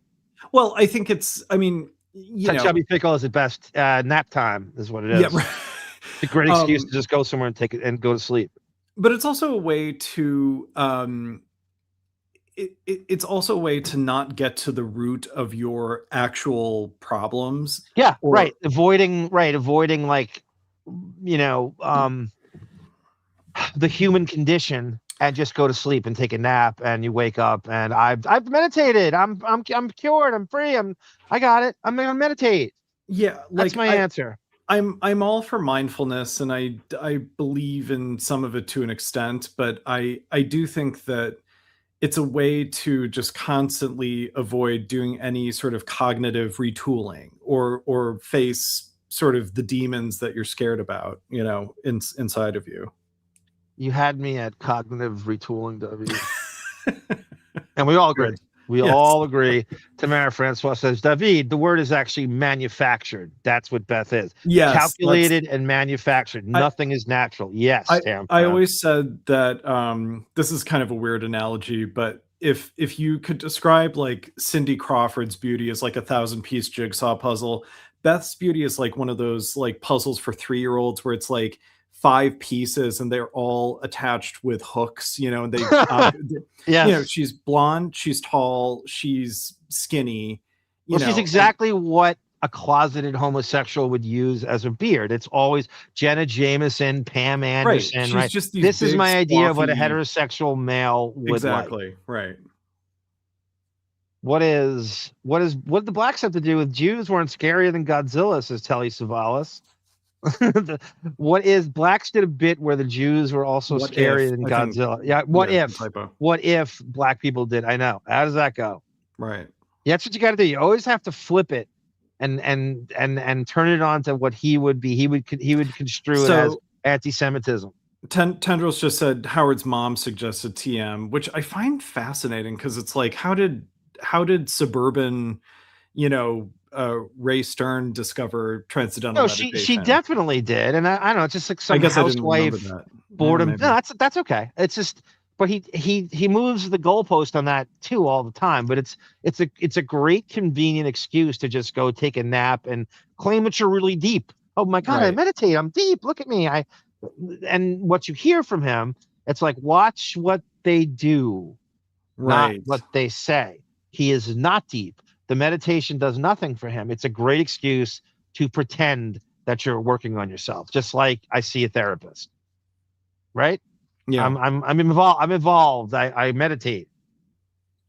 So what does it do for you? hideous. You're a malignant narcissist. You have no qualities. What has it done for you? What has it done for the people around you? Name one thing that's enhanced by this, besides you using it as an excuse to get out of shit. It's still, you know, after years. I mean, what's funny is like the TM is not even the thing that he claims saved his life. He claims it's psychotherapy. Yeah. And so why continue the TM if the therapy is the thing that you're going to go on Real Time with Bill Maher during your book tour and talk about with, you know, great esteem? He will use whatever is convenient for the time, whatever impresses the person in front of him at the time. He's only as good as his last conversation. So if Jerry Seinfeld's into TMing, so is he. Right. That makes sense. After several pleading phone calls, she finally accepts. We started to spend time together, and we hit it off. We had a great rapport. She was one of the first people to really show him. Meg Griffin, you're gonna get the truth now. Yeah. Meditation combined with therapy is amazing, says Tendrils. Okay, I'm not saying no. It's wasted not in on his someone case. like Howard because it's totally wasted on him. Yeah, everything's he's a wasted collector. You know. Yep. Respect in a way that he had never gotten, and certainly not from a woman. I think it meant a great deal to him. In 1976, Howard... Is Meg a lesbian? Has she ever officially... I don't know about that. I don't actually know She's much. a walking Lilith fair. We know that. Yeah. What's weird about her is like there were all the clips where she would come in and fight with Howard in the early 90s, but then it seemed like they were good friends when they were at Sirius. Like, so maybe it was all a bit. I don't know. I don't really know much about her. It goes back and forth. At least she stands up for herself, and she does. There's a great vicious fight with them in the early 90s when she calls them posers and stuff. It was great. Oh, I love that. Did you ever hear that? Yeah, I've somewhere in some Todd Packer. We never really got to it. We kind of like moved on, and it's definitely worth going back to it. Yeah. I would people. Go. No, I was gonna say I would love to do a Howard and his poser music taste show. Yeah, that is good. That would be. There's a couple segments I can think of. Yes, right. Train. Yeah, that's a good show. Definitely. And all sorts of the fights with Gary about music and stuff are all good. Davyd, you people, it's become a gay stereotype, but you kind of admitted that is a true thing, or that you people do love to walk fast. It's a thing that just somehow stereotype tends to be true. Do you think in the Olympics we could have a fast walking gay man? Yeah, but it has to be while like dealing with a work phone and a personal phone. Yeah, and, some kind of motivation behind it, but you all have to start from the starting line, and then you have some motivation that would get you to walk fast. Extra points for who can most politely get around the old woman in front of you. Yes, on the you have all sidewalk obstacles. And, Yes, good idea. Good caveat to it. I love that. That would be a great event. Once an indifferent student, graduates magna cum laude from BU. The couple moves to New York so Allison can pursue a degree in social work at Columbia University. And Howard sends an audition tape to the station manager of a small FM station in Briarcliff, New York. I don't remember the tape at all, to tell you the truth. I don't know what that says, but well, I liked his voice. This is pretty good. They find these guys for this special. Yeah, I mean, it's like Paul Colford like ghost produced this. You know, he might be in this for all we know. Colford. Yeah, that's true. I don't know. I haven't watched it from end to end. Liked his delivery. Station manager Don Barnett needs an emergency DJ to fill in for one day over Christmas. I was like, FM 107, WRNW, and this is the Howard Stern Experience. Who's he talking to there? I think was that a Rolling Stone journalist? It's some journalist who was like interviewing him for the. Or wait, go back. Yeah, it almost looked like the chick from Belinda Carlisle, the fucking Go-Go's. Fill in for one day over Christmas. I was like, FM 107, WRNW. Was it Katie Couric? It could be. It says Today Show 1995 at the top right when the clip starts. Okay, maybe. Yeah, did she have darker hair back then? Yeah, but she had that like bob sort of definitely did. Peter Pan haircut. You're probably right. Yeah, and that's their footage, right? So it's got to be. It's got to be Katie Couric, yeah. Drink Savant goes, yeah, I used to be in all the TM Kool-Aid until I did more research and I realized its flaws. Meditation is great, though. Fair enough, yeah. The whole Sam Kinison episode, Pink Sheep says, yep. PC Derula. We need to go back to all the fights in the past. Where are they now? Type of thing. That is true. Yeah. That is a good show. Allison Stewart. Isn't she black? Isn't Allison Stewart black? Allison Stewart. Yeah, she is. Or is it? I mean, it says NBC, right? So it says if you go back a little bit and look at the top right when this clip starts, it says today 1995. So I'm assuming that has to be Katie Couric. Well, I liked his voice. I liked his delivery. Station manager Don Barnett needs an emergency DJ to fill in for one day over Christmas. I was like, FM. Today Show, 1995. Good catch, Davyd. Yeah. Top right. So yeah, Katie Couric used to have like the darker hair like that or something. And it was shorter. Yeah, and the Peter Pan cut. Yeah. 107 WRNW, and this is the Howard Stern Experience. It was a small station. We had really no money, and we paid them all a sum of $4 an hour. One time Howard Stern was making $96 a week gross. And that's what Howard pays his staff now, $4 an hour. And paid them all a sum of. Let's see this $96 a week. $4 an hour. One time Howard Stern was making $96 a week gross. Howard. So for about 4 weeks, he's making $96 a week, and he still uses that every day and that's all he should be making. If he's as bad as what he's telling Katie Couric there, you shouldn't be making anything. You should work for free. What are you offering? You're not entertaining. You can't speak. You're lucky to get that. Yeah, that's one of the big contradictions in the Howard sort of in the lore of Howard, is that he recognizes that he was a train wreck on radio, and yet he deserved more. He deserves more. Yeah, it's like you can't have it both ways. Either you were a train wreck and you deserve to be paid what you were paid, the pittance you were paid, or fired from where you were fired. If you sucked at NBC, then why did you feel like you deserved 6 figures? Exactly. Yeah, and to be set for, and they should know where all this is going. They should see the greatness in me and get to it first, because I assure you, this is going to take off. I would also say that if you listen to those early either Hartford clips or WNBC clips, you cannot tell that he's going to be great. There's nothing in him. Like, even if you watch like the stand-up of Eddie Murphy when he was a teenager, you can see that he's got it. You can see he's basically cooked. There's nothing in Howard that says that he has any potential whatsoever. Or let's just use Roosevelt references, or Julius Erving from the Roosevelt varsity team, or Flava Flav rapping. These guys got it. Right, exactly. I think, Jeff Riccardi, do you mean Allison Steele? I meant Allison Clark, who we listened to. Isn't that Allison Steele? Allison Steele. Also, the question after seeing this, did not Allison? Yeah, it seems like Allison does have a wealthy family, Pink Sheep. At least affluent. They're both from affluent, upper middle class. I'm sorry. Allison Steele is the Nightbird. I just looked it up on Wikipedia. Yeah, that's who they meant. Yes, Pink Sheep. I do believe that both their parents helped them. Yes, I do believe that. Yeah.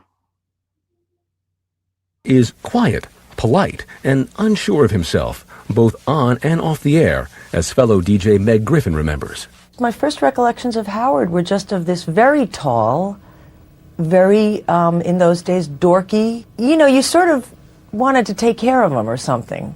And odd but true, and he will always dispute this, but it's the truth.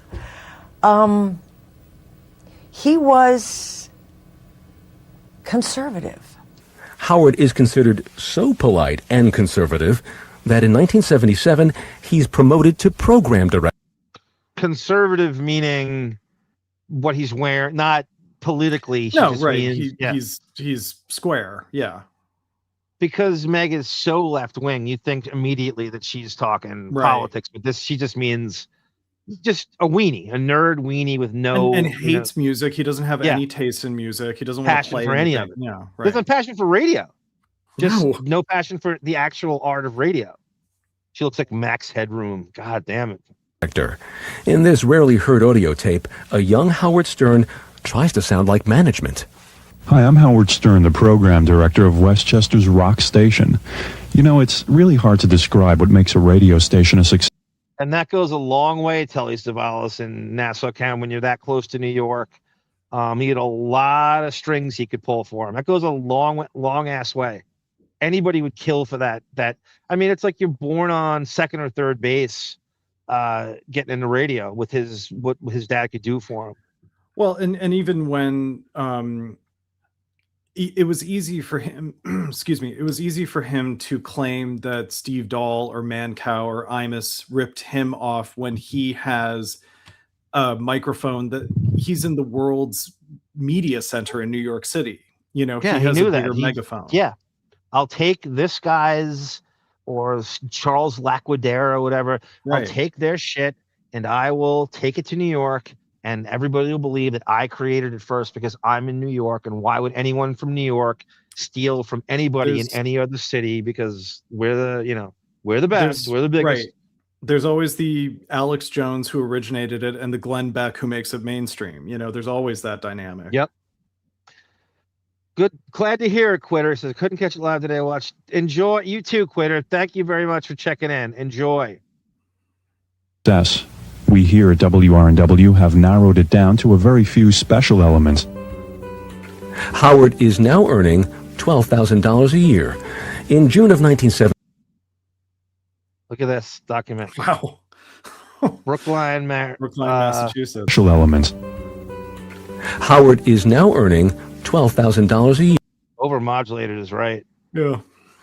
Allison Cern first. Brookline, Mass. Robert Burns. What is $12,000 in the mid 70s, Davyd? According to social worker, already certified social worker. $1,000 in say like 1975. 75. Is the equivalent of $74,279 today. This reflects a cumulative inflation rate of roughly 519% over the last 5 Which decades. is excellent for a shitty DJ who has absolutely no talent on the first fucking year of being high. That's excellent. I'd kill for that kind of poll, yeah. Here. In June of 1978, after Allison gets her master's degree, they marry at a Reformed temple near her parents' home in Massachusetts. They have been constant companions for 4 years. But after 2 years at tiny WRNW, Howard is ready to move on. He hears that a powerful 20,000-watt station in Hartford, Connecticut is looking for a DJ. The only catch, they want someone wacky and off the wall. Can quiet, conservative Howard Stern fit the bill? Coming up, Howard Stern gets wild. They call Joe Mammy instant coffee because she's easy to make. Wow. Is that him performing at fucking trying to do like outside gigs at Club Benet? Yeah. Or locally? Or the a quiet all I heard was polite Howard Stern has spent 2 years learning his trade at a small backwards radio station, WRNW. Now, in 1978, he's up for a job as a wacky morning DJ at WCCC, a powerful station in Hartford, Connecticut. But 24-year-old Stern has no experience being wacky. He makes an audition tape for station manager Bill Nozzle. It was awful. It was just, his voice was very mediocre. There was very little entertainment value, but there was... But he wants 6 figures. Right. You heard. He wants this guy to know that he will eventually be a superstar. Right, right. Yeah, but he's already getting the equivalent to $75,000 a year in today's standards in his first year on the radio. And he's getting more. That's before that. Now he's getting more. Definitely something there. Nozzle gives Howard the job, and he and Allison rent a small apartment nearby. So he gets the job despite not deserving it at all. Right. Who gets that? He just said he's unentertaining. He's a mediocre at best voice and brings nothing to the table. Why would you hire him? He doesn't deserve this. but he's complaining about Hartford. You should know where this is going, Hartford. Yeah. Despite the long hours Howard spends at work, Kelly Savalas goes, again, they're probably doing Ben Stern a solid as to why he even got hired. That's very possible. I also think Kelly. Howard was like an untalented, like put in any slot pawn in business decisions between radio stations. Where he's not the worst, but he's good enough that we can plug him in wherever we need him. And he's not going to give us any grief about, contract negotiations in a way that one of our more talented on-air personas might be.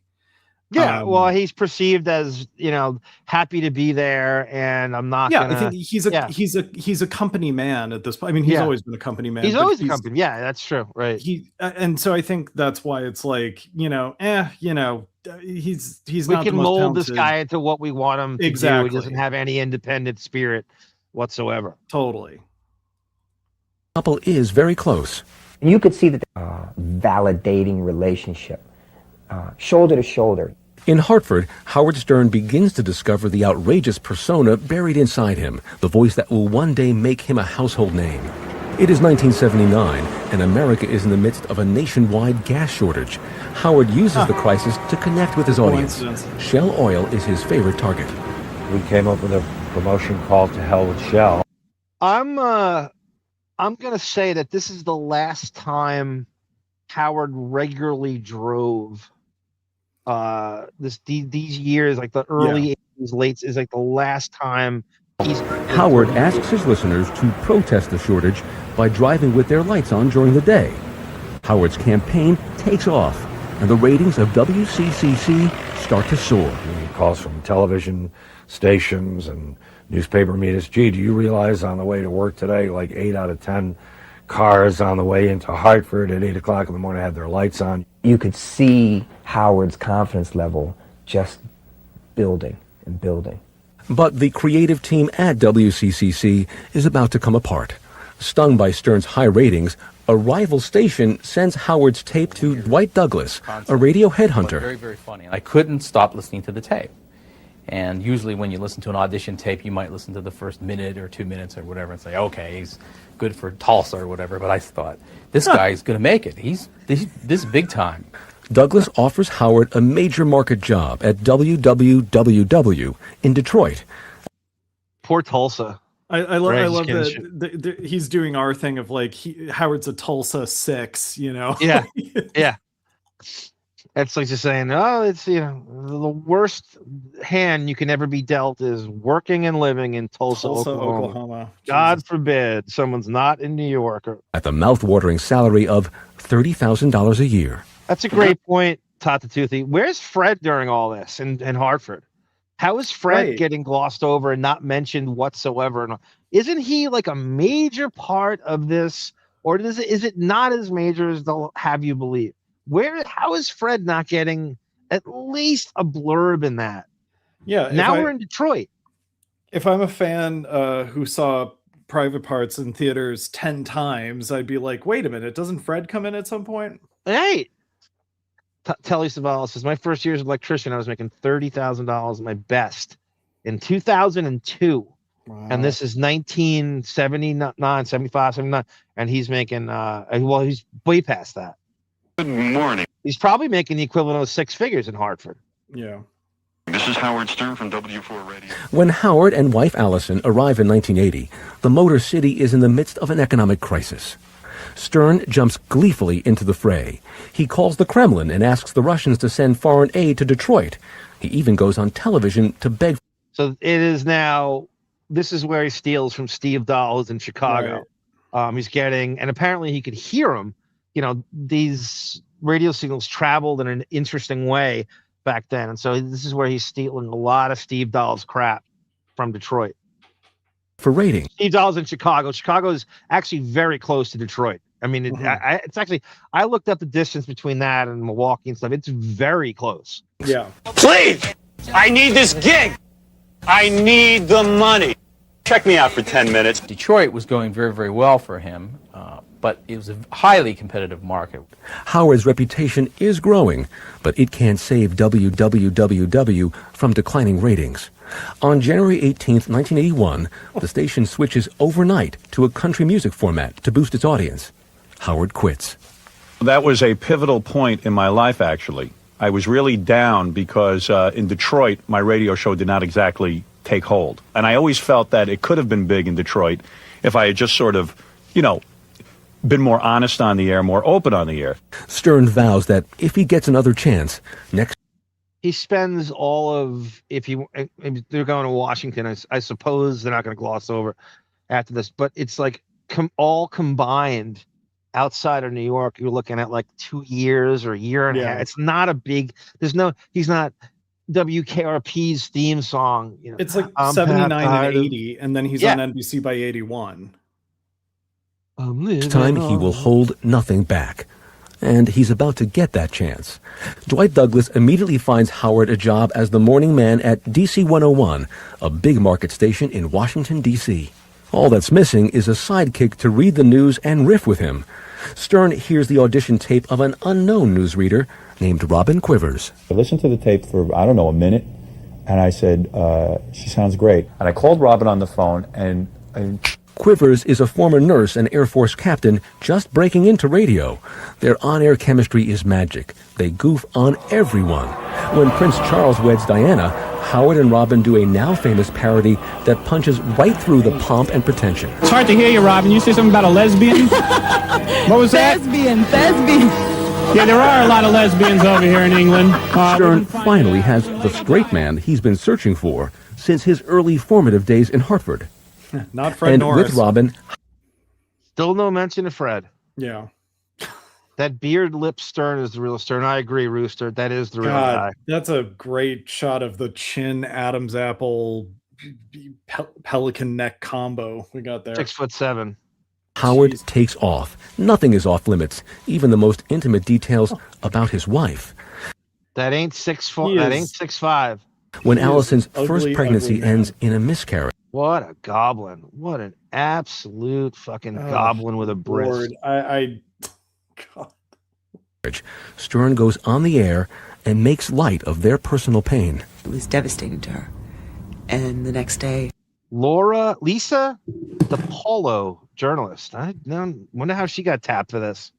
Interesting. Who the hell? I've never heard this name.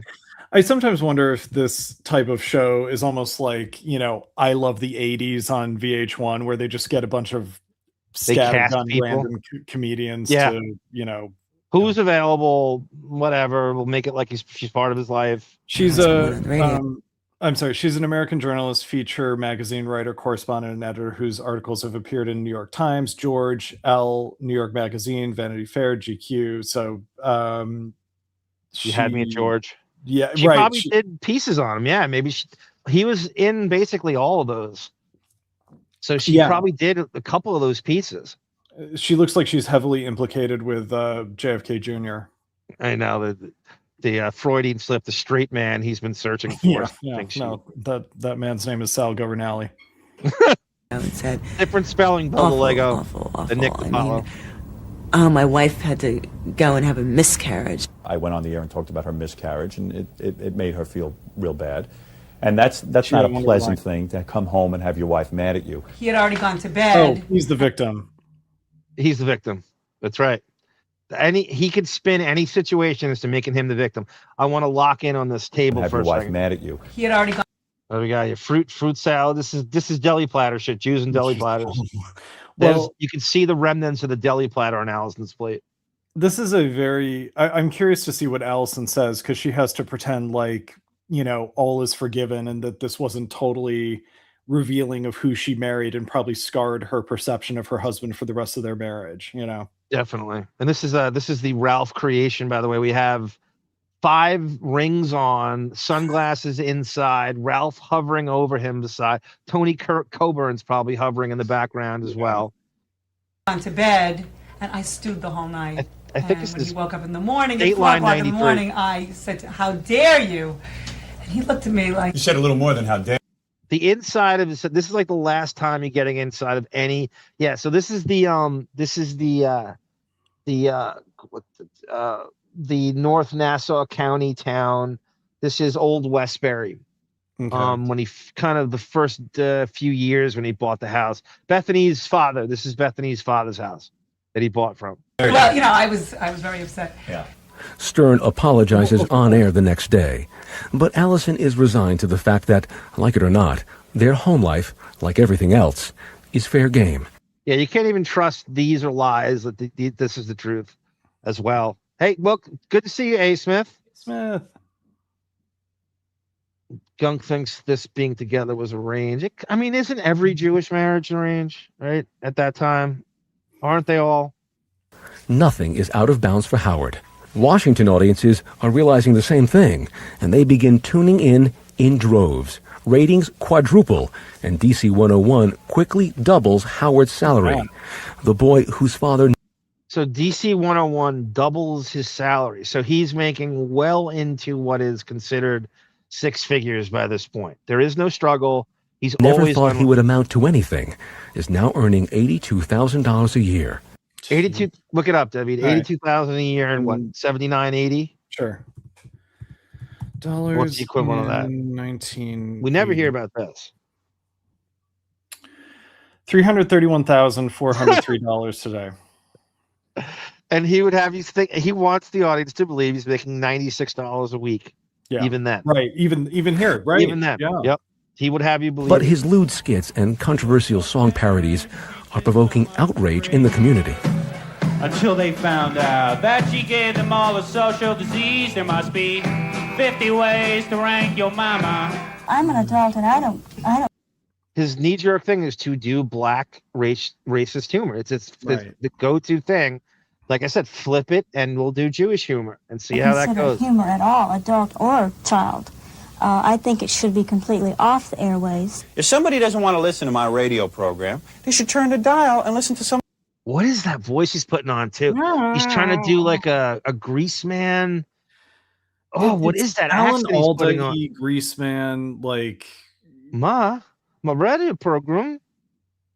Should be completely off the airways. If somebody doesn't want to listen to my radio program, they should turn the dial and listen to some. He's almost trying to put he's almost trying to put like a Wiggery accent in there. Yeah. What is that? He doesn't know what he is. Adult and I don't consider it humor at all. The looky here accent. Adult or child. I think it should be completely off the airways. If somebody doesn't want to listen to my radio program, they should turn the dial and listen to some other jerk. But Stern is having more serious problems right at his own station. Stern's contract is up for renewal, but despite his amazing ratings, the station management refuses to increase Howard's salary. He begins sending out feelers to other stations, and in 1982, he gets the nibble he has been waiting for. From his earliest days in radio, Stern had always wanted to move back to the Big Apple. What was that article? It said there was a salary quote on the top. Hold on a second. I'm sorry. No, yeah. Okay. Washington Radio's Howard Stern $900,000. broadcast contract for almost $900,000 each over the next 5 years. Sherman said the estimate was gross, exaggerated. He said, however, Stern's salary would be substantial. So they concocted a figure that he was getting I'm sorry, $900,000 a year right for the next 5 years, but it was slightly exaggerated. Well, I also love after that Stern could not be reached for comment. Like, so Buchwald's already attacked. Even then, right. But so even at this point, so already by the time he goes to New York, you get in a driver, that's out. I'm sure the station's probably paying for it. He's not. He's already just like unrelatable, not driving. He's set for, it's almost like generational wealth in the early 80s. So when they say $900,000 over the next 5 years, does that mean that he will have accumulated $900,000 at the end of a 5-year period? I guess so. Okay, so that $900,000 in 1980, it's like $200,000 a year, right? So $900,000 in 1980 is $3,637,300. It's like 3.6 mil, basically. And he's not even 30. He's 27 or something. 20. Yeah. Wanted to move back to the Big Apple. Now he is about to get his chance. Coming up, Howard is ready for New York, but is New York ready for Howard? For Howard Stern, who grew up listening to radio beamed from the towers of Manhattan. All right, Davyd, I know you got to go. We'll stop it here. Okay. We'll pick up at WNBC. This is a good breaking off point. We'll come back to WNBC. Pre-D Snyder makeover. Yeah. Yeah. Okay. I'll text you about this. I'm going to be in Cleveland next week, so I'm probably going to be out of commission. But second week of June, I should be good to resume. So okay, that's Davyd. Anything to plug on the way out? Nothing to plug. Yeah. Everybody, please hit like and subscribe while you're here, and if able, please donate via Cash App, upper left, Venmo, upper right, buy me a coffee, Arm Fund in the middle.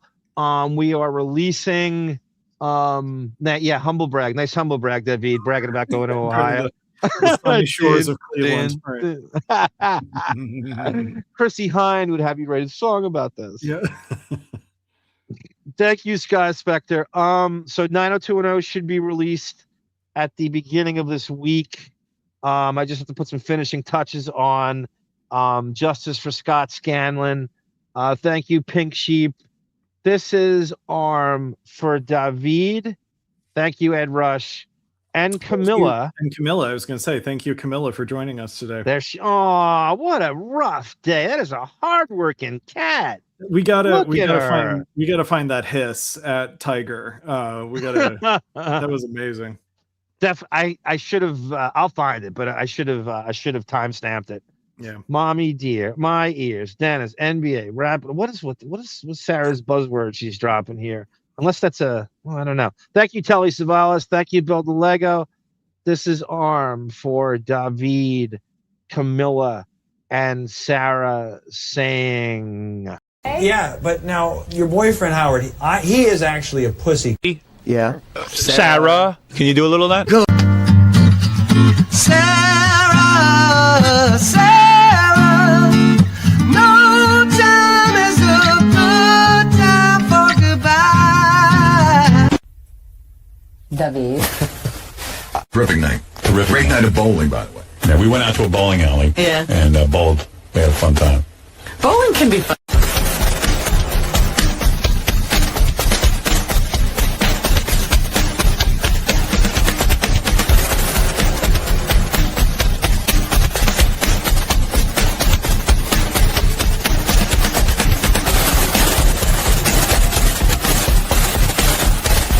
We can also see him in the background of another picture. That's Howard Stern on the far right, along with Robin Leach from Lifestyles of the Rich and Famous, and Epstein is behind them at the wedding, almost seeming to be photobombing them.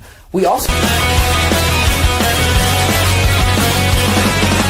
John's the host, he's rocking yesterday's shirt.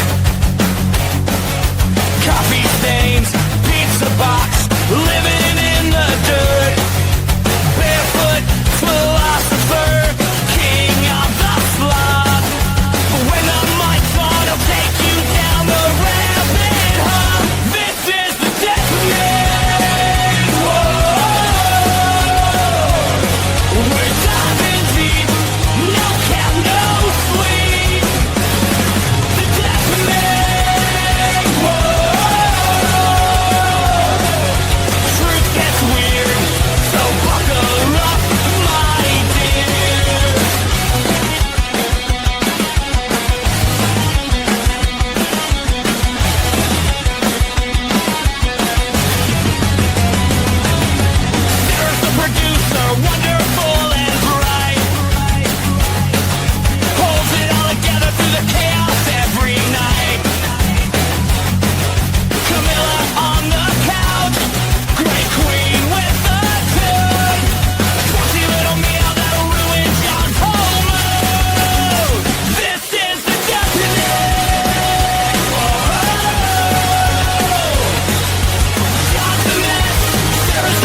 And even What Chris do you mean Rock's he's not here in New this- York? Well, he's on. They're dark this week.